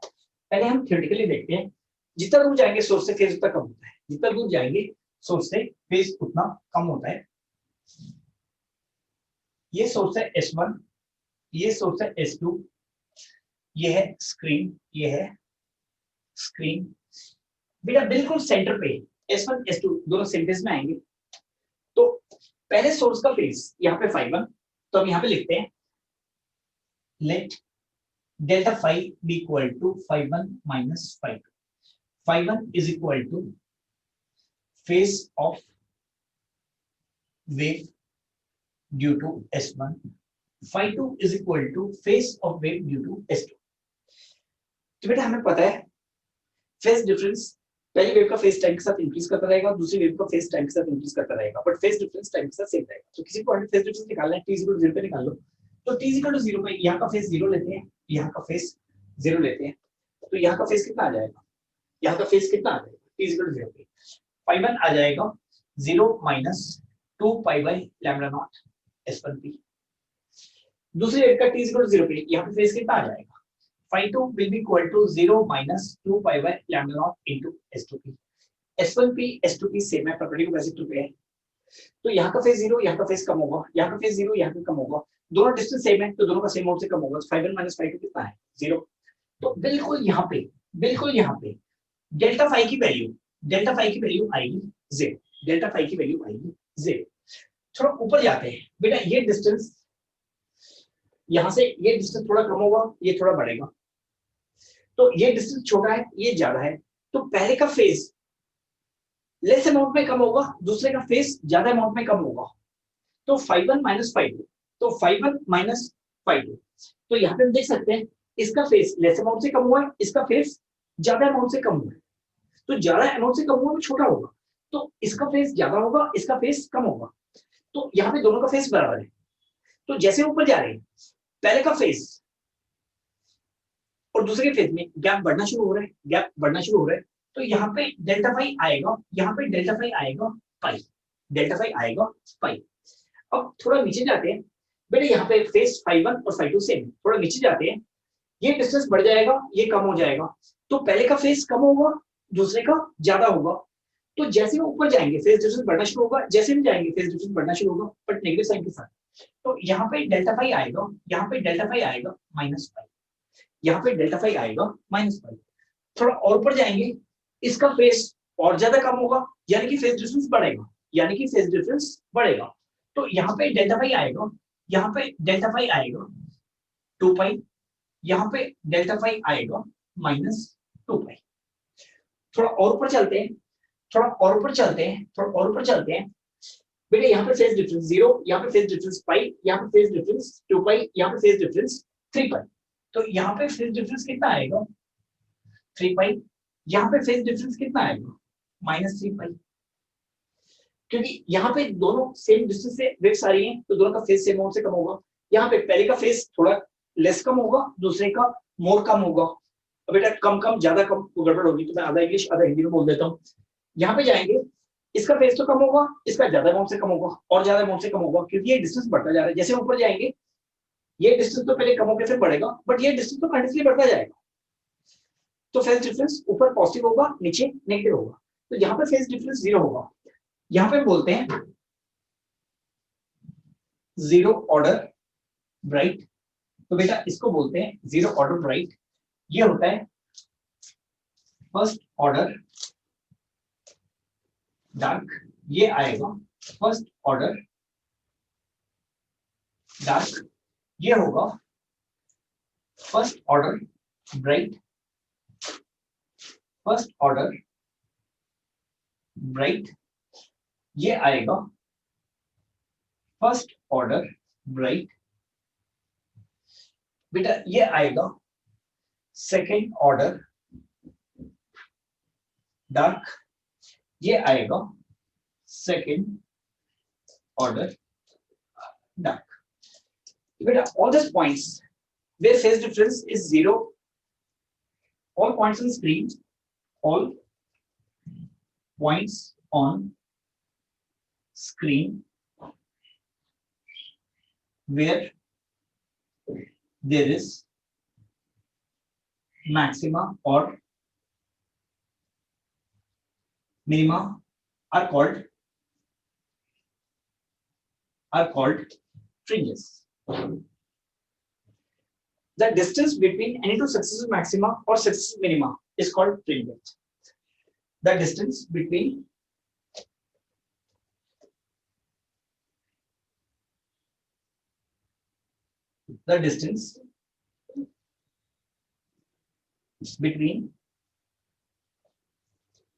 any two successive मैक्सिमा और minima is called fringe width, is called fringe width. कोई भी दो ब्राइट पॉइंट्स के बीच में डिस्टेंस को फ्रिंज विड्थ बोलते हैं, कोई भी दो सक्सेसिव डार्क पॉइंट्स के बीच में डिस्टेंस को फ्रिंज विड्थ बोलते हैं।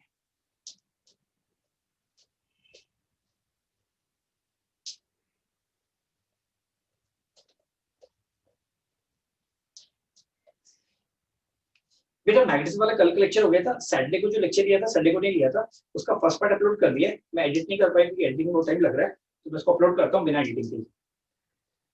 तो बेटा वो थोड़ा फास्ट फॉरवर्ड करके देख लेना, क्योंकि एग्जामिनेशन के बाद अपलोड करने का कोई मतलब नहीं है। दूसरा वाला बच के मैं उसको भी क्लास के बाद कर दूंगा।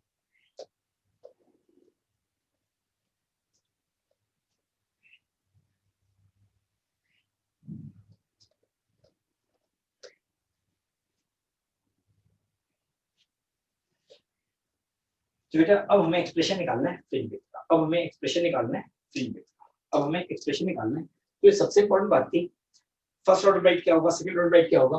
तो यहाँ पे S1P माइनस S2P 0 आएगा, ध्यान रखना। यहाँ पे S1P minus S2P lambda by 2 आएगा, यहाँ पे S1P माइनस S2P लैम्डा आएगा, क्योंकि lambda path difference 2 pi phase difference के बराबर है। तो हम देखते हैं लैम्डा अगर पाथ डिफरेंस आएगा, तो अगर S1P माइनस S2P लैम्डा है तो बेटा फेज डिफरेंस कितना आ जाएगा। तो लैम्डा किसके बराबर होता है, 2 पाई। तो यहाँ पे जो पाथ डिफरेंस आएगा 0 लैम्डा आएगा, यहाँ पे जो S1P माइनस S2P आएगा। तो हम दोनों तरीके से देख लिए, पाथ डिफरेंस देख लिया और फेज डिफरेंस देख लिया। तो यहाँ पे S1P माइनस S2P तो बेटा कितना आएगा, लैम्डा। यहाँ पे कितना आएगा, माइनस लैम्डा। यहाँ पे कितना आएगा, सॉरी यहाँ पे आएगा लैम्डा बाई 2, यहाँ पे आएगा लैम्डा बाई 2, यहाँ पे आएगा लैम्डा, यहाँ पे आएगा 1.5 लैम्डा। तो हमने फेज डिफरेंस से भी देख लिया और पाथ डिफरेंस से भी देख लिया, तो दोनों को कनेक्ट करके चलना। तो हम लास्ट काम करते हैं, expression for fringe width, expression for fringe width in YDC, expression for fringe width in YDC.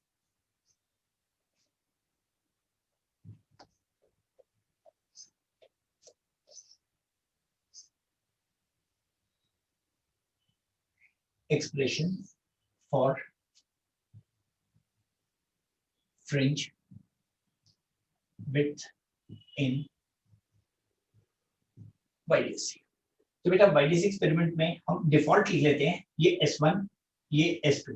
YDC की डिफॉल्ट वैल्यूज हैं, दोनों सोर्स सेम फेज में आएंगे। YDC की डिफॉल्ट वैल्यू है, दोनों सोर्सेस सेम फेज में आएंगे। ये है स्क्रीन, ये है स्क्रीन। बेटा ये डिस्टेंस है D, ये हम लेते हैं कोई भी mth order bright, mth order bright. ये एंगल लेते हैं फाई, इस डिस्टेंस को लेते हैं ym। तो लेट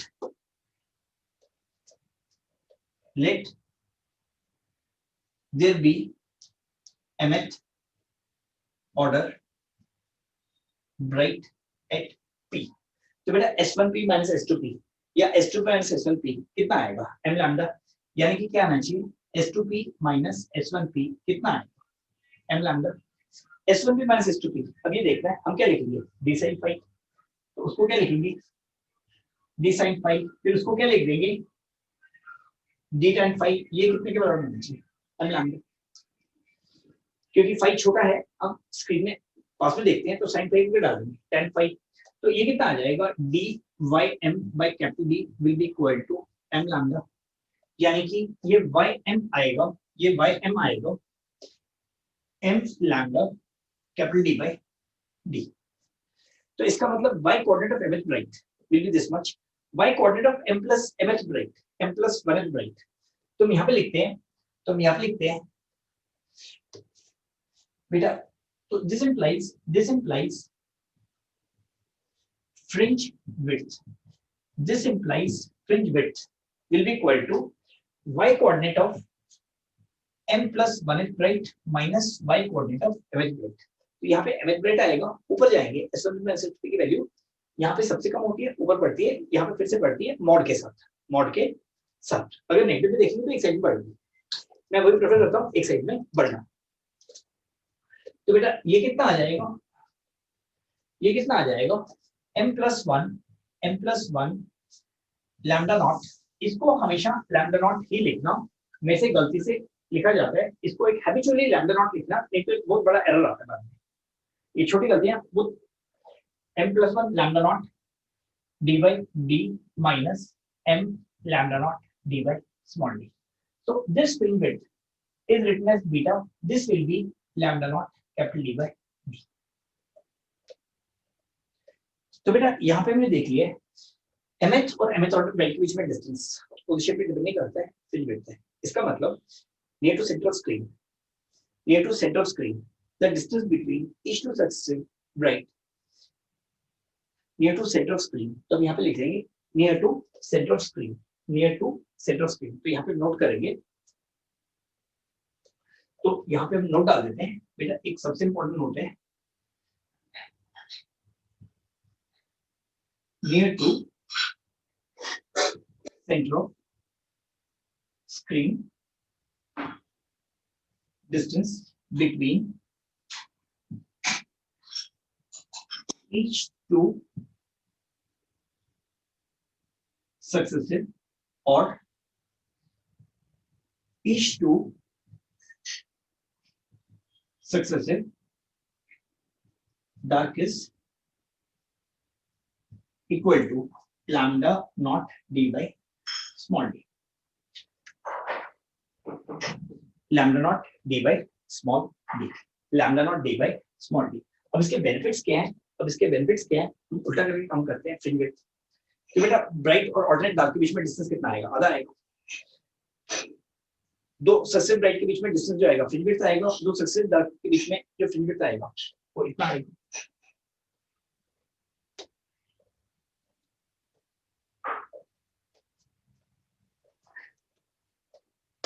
तो बेटा छोटे छोटे से क्वेश्चन करना शुरू करते हैं, बाकी हम कल करेंगे। तो इसके जो थ्योरेटिकल क्वेश्चंस हैं, जितने भी कंसेप्ट्स हैं वो आज कर डालते हैं।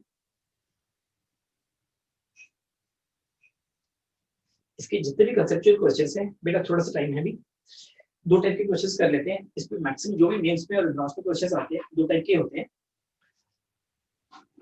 तो उसको हम देखना शुरू करते हैं। बेटा काट मत, प्लीज प्लीज प्लीज।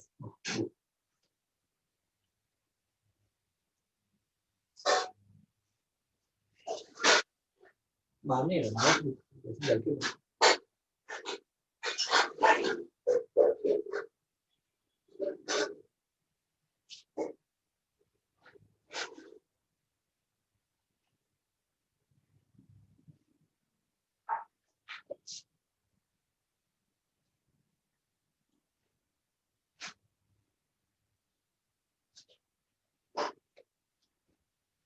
बेटा ये एक एग्जांपल लेते हैं।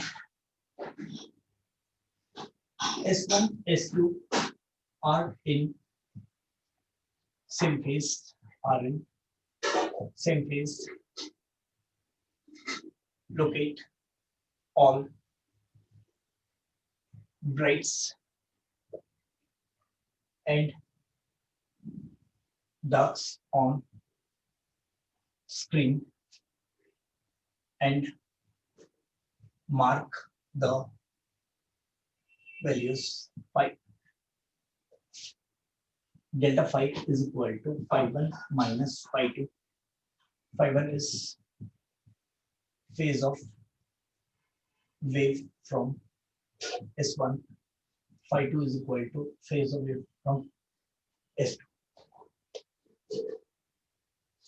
बेटा ये S1 हो गया, ये S2 हो गया, इनके बीच में डिस्टेंस दी है। S1 and S2 are in phase। बेटा ये हो गया स्क्रीन, ये हो गया सेंटर ऑफ स्क्रीन, ये हो गया सेंटर ऑफ स्क्रीन। तो आपको क्या करना है बेटा, साफ दिखाई दे रहा है यहाँ पे phi1 minus phi2, phi1 minus phi2, phi1 तो डेल्टा फाई की वैल्यू यहाँ पे कितनी आएगी 0.05। इसको अपन लिखेंगे सेंट्रल ब्राइट, इसको अपन लिखेंगे central bright, CV implies central bright, central bright. बेटा थोड़ा ऊपर जाएंगे, ये डिस्टेंस कम होगा, ये डिस्टेंस बढ़ेगा, तो पहले का फेस कम होगा, दूसरे का फेस बढ़ेगा, सॉरी पहले का फेस कम कम होगा, दूसरे का फेस का ज्यादा कम होगा, तो पहले का फेस ज्यादा होगा, दूसरे का कम होगा, तो 5 - 5 2 पॉजिटिव आएगा।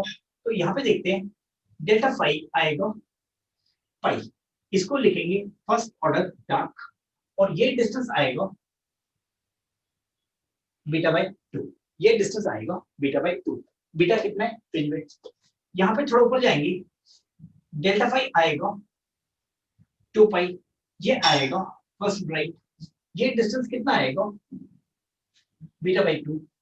यहाँ पे ये डेल्टा फाई, यहाँ पे ये डेल्टा फाई कितना आएगा 3 पाई, इसको लिखेंगे फर्स्ट ऑर्डर डार्क, ये डिस्टेंस कितना आएगा बीटा बाई 2। तो बीटा कितना है? Lambda naught capital D by small D.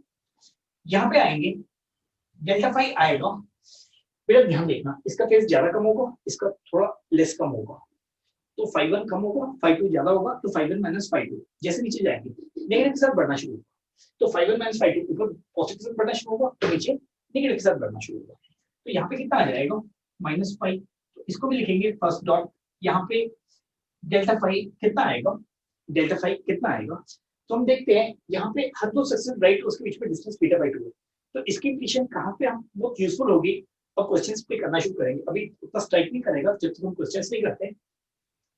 -2 पाई ये आएगा फर्स्ट ब्राइट, ये आएगा first bright, delta phi is equal to -3 pi, ये आएगा फर्स्ट डार्क, ये डिस्टेंस कितने आएंगे बीटा बाई 2, ये डिस्टेंस कितना आएगा बीटा बाई 2, ये डिस्टेंस कितना आएगा बीटा बाई 2।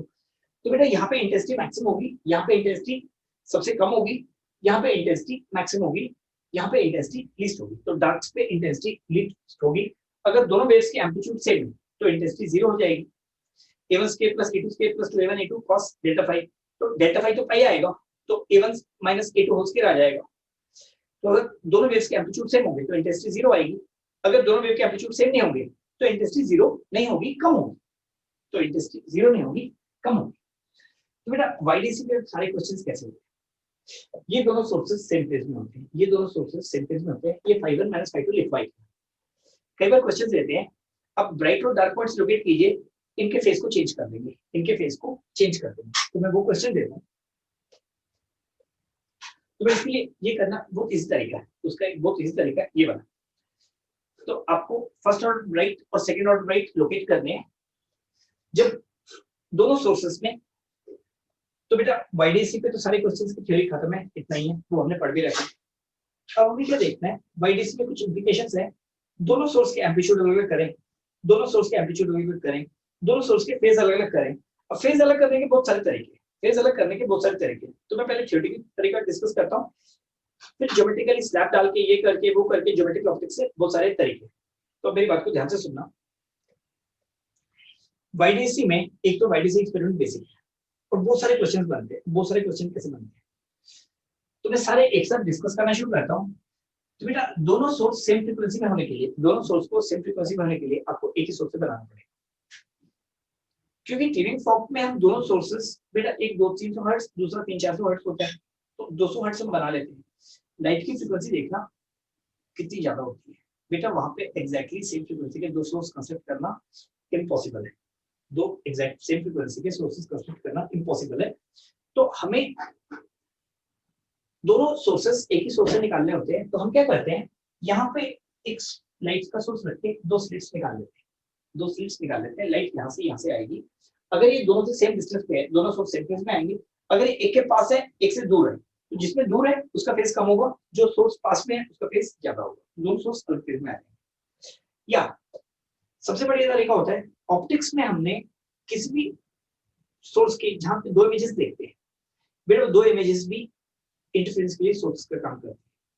तो यहाँ पे ज्योमेट्रिकल ऑप्टिक्स से बहुत सारे क्वेश्चन कुछ इंटरफेरेंस में दिए जाते हैं, तो ध्यान रखना ज्योमेट्रिकल ऑप्टिक्स में जहां जहां पे एक सोर्स की दो इमेजेस बन रही है बेटा, उन दो इमेजेस से भी रेज आगे जाएंगी, वो दोनों इमेजेस वाईडीसी के लिए सोर्स का काम करेंगे। तो हमें क्या चाहिए होता है, दोनों सोर्स के बीच का डिस्टेंस, सोर्सेस के बीच का डिस्टेंस बस इतना है, वाईडीसी में इतना चाहिए होता है। तो वाईडीसी के बहुत सारे वेरिएंट्स हैं जो हम कल, अगर नहीं होगा तो एक दिन और लगा के करेंगे, मेरे ख्याल से मोस्ट लाइकली कल खत्म कर देंगे। तो अभी ये देखते हैं वेरिएशंस ऑफ वाईडीसी, वेरिएशंस ऑफ वाईडीसी।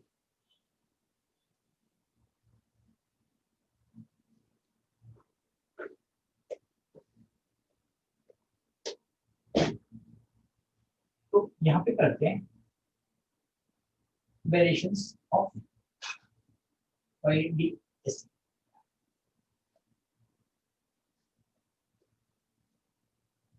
बेटा first sources with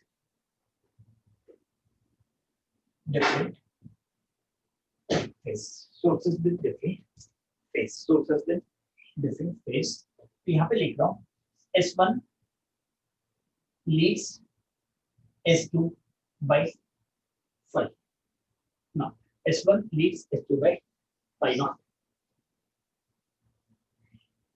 locate brights and darks on screen। मेरे डार्क का मतलब जीरो नहीं है, लीस्ट इंटेंसिटी। अगर दोनों सोर्सेज की एम्पलीट्यूड सेम है तो डार्क डार्क होगा, नहीं तो डार्क का मतलब कम इंटेंसिटी है। तो यहाँ पे मैं एक वाईडीसी बना लेता हूँ। मेरे S1 और ये S2, ये है स्क्रीन, ये है सेंटर ऑफ स्क्रीन। तो मेरा S1 S2 सेम फेज में नहीं है, तो हम लिखते हैं at t is equal to 0 let phase of S2 be 0 then phase of S1 will be equal to 5। तो बेटा हमें फेज डिफरेंस देखने हैं। अब t is equal to 0 पे देख लो, t is equal to 0 पे देख लो। अब हम क्या करेंगे, सारे काम फिर से करना शुरू करेंगे, सारे काम फिर से करना शुरू करेंगे। नहीं, हमें यहाँ पे पता है ब्राइट पॉइंट और नेक्स्ट डार्क के बीच में डिस्टेंस कितना बीटा है। तो अपन क्या करेंगे, फेज डिफरेंस कहाँ पे कैलकुलेट करना सबसे इजी है, यहाँ पे। फेज डिफरेंस कहाँ पे कैलकुलेट करना सबसे इजी है, यहाँ पे। तो इसका फेज है पाई नॉट, इसका फेज है 0। तो यहाँ पे सेंट्रल ऑर्डर रेट में जाइए बेटा, इसका फेज जितने अमाउंट से कम होगा इसका फेज भी उतने अमाउंट से कम होगा। तो यहाँ पे हम देखते हैं सेंट्रल ऑफ स्क्रीन पे बेटा φ1 माइनस φ2 कितना आएगा, φ1 माइनस φ2 कितना आएगा, φ1 माइनस φ2 कितना आएगा, तो बेटा जैसे ऊपर जाएंगे, जैसे ऊपर जाएंगे φ1 माइनस φ2, जैसे ऊपर जाएंगे φ1 माइनस φ2 विल बी पॉजिटिव। बेटा ऊपर पॉजिटिव रहता है, नीचे नेगेटिव रहता है, ऊपर पॉजिटिव रहता है, नीचे नेगेटिव रहता है। Let the different face. तो यहाँ पे हम देखते हैं, यहाँ पे हम देखते हैं बेटा अगर ये पाई है तो यहाँ पे देखेंगे S1 और S2 बेटा दोनों डिस्टेंस सेम, तो यहाँ पे ये डिस्टेंस कम होगा, ये डिस्टेंस ज्यादा कम होगा। तो ऊपर जाएंगे φ1 माइनस φ2 बढ़ेगा, तो ऊपर जाएंगे φ1 माइनस φ2 विल इंक्रीज, बेटा 5 से ज्यादा होगा, यहाँ पे डिक्रीज करेगा। तो ध्यान रखना φ1 माइनस φ2 ऊपर पॉजिटिव होता है और नीचे नेगेटिव होता है। तो मैं क्वेश्चन दे रहा हूँ, तो बेटा वो ज्यादा एक्सप्लेन नहीं करूंगा। ये टेक्निक हमें फेज डिफरेंस कहाँ पे निकालना सबसे इजी रहता है, सेंटर पे, बाकी जगह नहीं रहती। तो ध्यान रखना है यहाँ पे जितना फेज होगा ऊपर जाएंगे बीटा बाई 2 पे, हर बीटा बाई 2 पे फेज कितने से बढ़ेगा। तो बेटा जैसे आप पर बीटा बाई 2 फेज कितने से बढ़ेगा, तो as we move up, as we move upwards delta phi increases by 5 for each beta by 2। तो अगर बीटा डिस्टेंस ऊपर मूव करेंगे तो डेल्टा फाई 2 पाई से, बीटा बाई 2 मूव करेंगे तो पाई से बढ़ेगा, बीटा मूव करेंगे तो पाई से बढ़ेगा। तो बेटा as we move downwards as we move downwards, delta phi decreases by pi for each beta by 2 distance. तो मैं क्वेश्चन दे रहा हूं,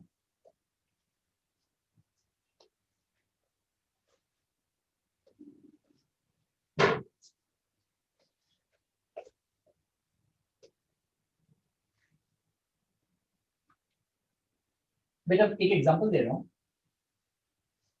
S1 leads S2 by pi.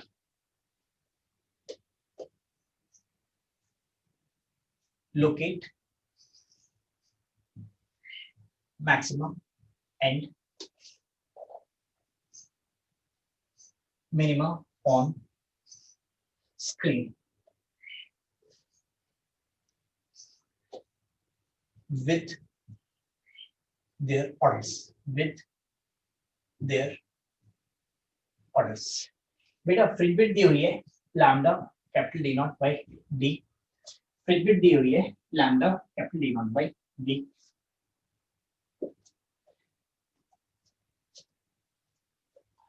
तो ये सोर्स है S1, ये सोर्स है S2, ये है screen, this is centre of screen, this is centre of screen. तो eight t is equal to 0, phase of S1 is equal to pi, phase of S2 is equal to 0। S1 leads S2 by pi। तो आपको जब भी phase difference निकालना है, किसी भी time पे निकालना है, हर टाइम पे फेज डिफरेंस सेम होगा, तो t is equal to 0 पे निकाल लो। तो एक जो फेज डिफरेंस से लीड कर रहा है, तो हम यहाँ पे देखते हैं इसका सॉल्यूशन, यहाँ पे देखते हैं इसका सॉल्यूशन, S1p माइनस S2p बेटा सेम आएगा।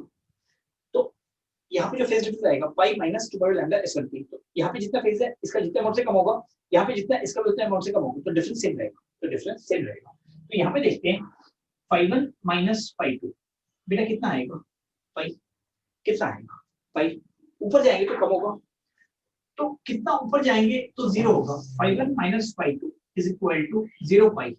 बेटा कितने डिस्टेंस पे आएगा, बीटा बाई 2, बीटा बाई 2। तो यहाँ पे देखते हैं phi1 minus phi2 is equal to pi, कितने डिस्टेंस पे आएगा, बीटा बाई 2। ये पाई है, ये पाई है बेटा, ये कितना आएगा, सॉरी ये कितना आएगा पाई, ये कितना आ जाएगा 2 पाई, ये कितना आ जाएगा 3 पाई। गलत लिख दिया बेटा मैंने, ऊपर जाएंगे फेज डिफरेंस बढ़ेगा, क्योंकि इसका ज्यादा कम होगा तो phi1 माइनस phi2 बढ़ेगा। तो यहाँ पे देखते हैं phi1 minus phi2 is equal to 0 pi, कितने डिस्टेंस पे आएगा बीटा बाई 2। तो हम क्या देखते हैं, इसका फेज बढ़ाएंगे तो सेंट्रल ऑर्डर ब्रेक नीचे की तरफ जाता है। तो बेटा ये हमें एकदम क्लियरली पता चल गया है। वैसे देखने में कितनी दिक्कत होती है, वैसे देखने में कितनी दिक्कत होती है, यहाँ पे पाई है तो पाई के ऊपर आएंगे नीचे, तो बेटा यहाँ पे कितना आएगा phi1 minus phi2 will be equal to pi, phi1 minus phi2 will be equal to 2 pi.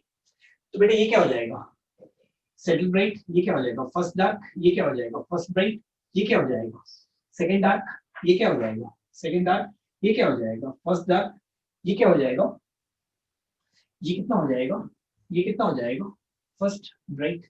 तो आपने क्लियरली देखा है, अगर इसका फेज बढ़ाऊंगा तो सेंट्रल ब्राइट नीचे जाएगा। तो ये क्वेश्चन पूछ जाता है सेंट्रल ऑर्डर ब्राइट कितना शिफ्ट करेगा, ये क्वेश्चन पूछ जाता है इसका इतना फेज बढ़ाने से, बेटा डायरेक्टली पूछा जाता है सेंट्रल ब्राइट कितना शिफ्ट करेगा।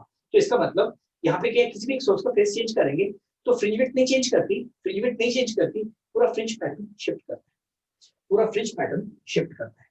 तो ये पूरा फ्रिंज पैटर्न, तो किसी का भी फेज चेंज करेंगे तो फ्रिंज विड्थ सेम रहेगी पर फ्रिंज पैटर्न चेंज करेगा, फ्रिंज पैटर्न चेंज करेगा। तो मैं क्वेश्चन दे रहा हूँ सेंट्रल ऑर्डर ब्राइट कितना शिफ्ट करेगा, सेंट्रल ऑर्डर ब्राइट कितना शिफ्ट करेगा। तो मेरा बहुत इजीली पता चल जाता है सेंट्रल ऑर्डर ब्राइट कितना शिफ्ट करेगा।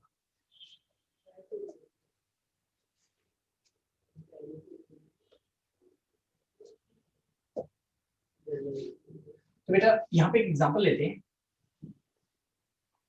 in A YDC initially both sources are in same phase. Now phase of S1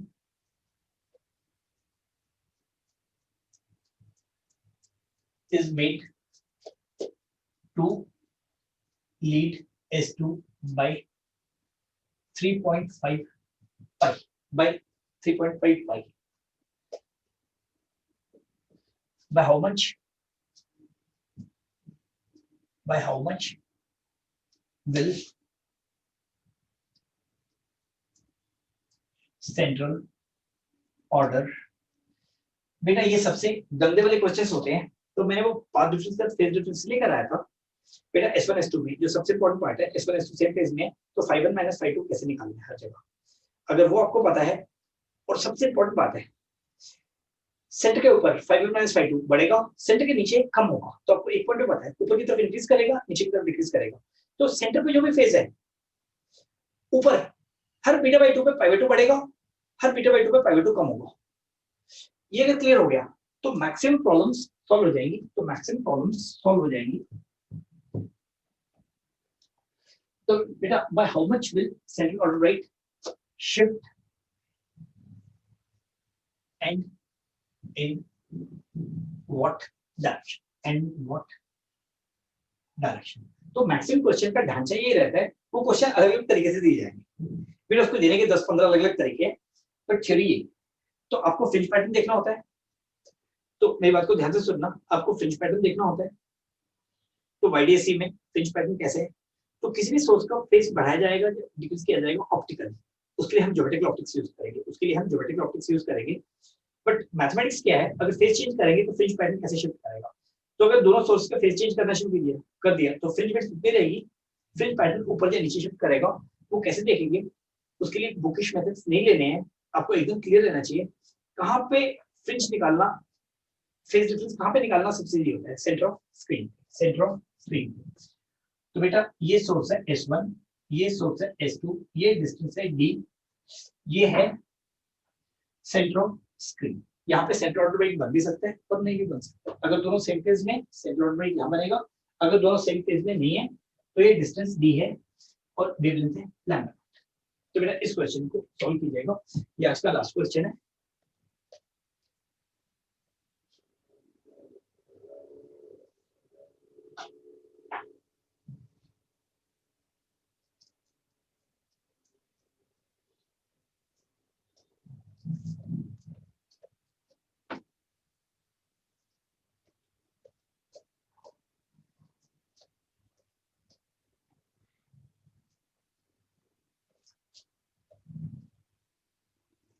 S1 S2 जब सेम फेज में थे, इसका फेज 0 लेते हैं, इसका 0 लेते हैं, तो यहाँ पे इसका फेज जितने से कम होगा, इसका भी फेज उतने से कम होगा, तो दो नंबर का डिफरेंस 0 है, दो नंबर को सेम अमाउंट से कम किया जाए, डिफरेंस 0 रहेगा। तो शुरू में तो यहाँ पे सेंट्रल ऑर्डर ब्राइट यहाँ पे आएगा, फर्स्ट और डार्क बीटा बाई 2 इस पे आएंगे। तो सॉल्यूशन देखते हैं। Now S1 is made to lead S2 by 3.55। तो ये है S1, ये है S2, इसका फेज 0 लेते हैं, इसका कितना लेते हैं 3.55, t is equal to 0 पे।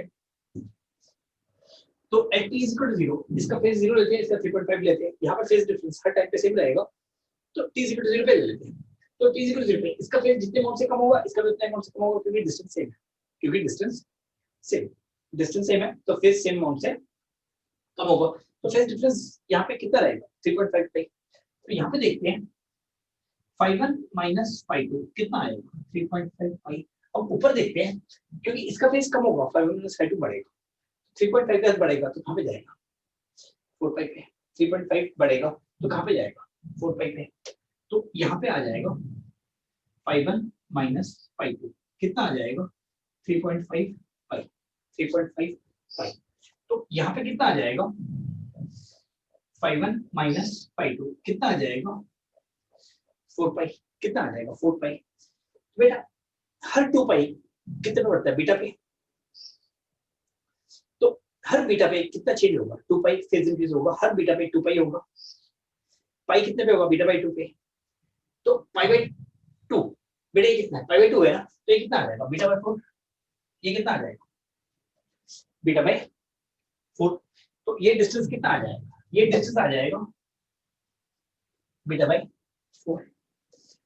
तो यहाँ पे बेटा आ जाएगा phi1 minus phi2 कितना आ जाएगा 3 पाई, बेटा यहाँ पे आ जाएगा 2 पाई, यहाँ पे आ जाएगा पाई, यहाँ पे कितना आ जाएगा 0 पाई। तो 1 2 3 3 beta by 2 plus beta by 4। तो हर बीटा पे 2 पाई चेंज होगा, हर बीटा पे 2 पाई चेंज होगा, हर बीटा बाई 2 पे पाई चेंज होगा। तो यहाँ पे 0 डिवाइड कहाँ पे आएगा 3 पाई 2 पाई पाई 0। तो 3 पाई से 2 पाई तक बीटा बाई 2, 2 पाई से पाई तक बीटा बाई 2, 2 पाई से 0 पाई तक बीटा बाई 2, तो 3 बीटा बाई 2। तो हम क्या बोल सकते हैं, तो मैं यहाँ पे इस तरह से दिखा देता हूँ बेटा। यहाँ पे सेंटर ऑफ स्क्रीन है, तो यहाँ पे कितना आ रहा है 3.5 पाई। तो यहाँ पे डेल्टा फाई आ जाएगा 3 पाई, यहाँ पे डेल्टा फाई आ जाएगा 2 पाई, यहाँ पे डेल्टा फाई आ जाएगा पाई, यहाँ पे डेल्टा फाई आ जाएगा 0, उसके नीचे नेगेटिव होगा। तो ये डिस्टेंस बीटा बाई 2, ये बीटा बाई 2, ये बीटा बाई 2, ये बीटा बाई 4। तो 3 beta by 2 plus beta by 4, इसका मतलब इसका फेस 3.5 इंक्रीज करने से 3.5 इंक्रीज करने से फ्रिंज पैटर्न कितना शिफ्ट कर लिया, फ्रिंज पैटर्न कितना शिफ्ट कर लिया बेटा 3 beta by 2 plus beta by 4। तो यहाँ पे हम फॉर्मूला लिखते हैं, इसका फेस अगर 2 पाई से इंक्रीज करेंगे, इसका फेस अगर 2 पाई से इंक्रीज करेंगे, तो बेटा इस एग्जांपल को यहीं तक रखते हैं। इसके आगे कलम देखेंगे, इसके आगे कलम देखेंगे। तो बेटा वाईडीसी एक्सपेरिमेंट को एक बार एनसीईआरटी की बुक से उसे एक बार पढ़ना, अच्छा क्लियर होगा। एक बार वाईडीसी एक्सपेरिमेंट को एनसीईआरटी की बुक से बेटा पढ़िएगा।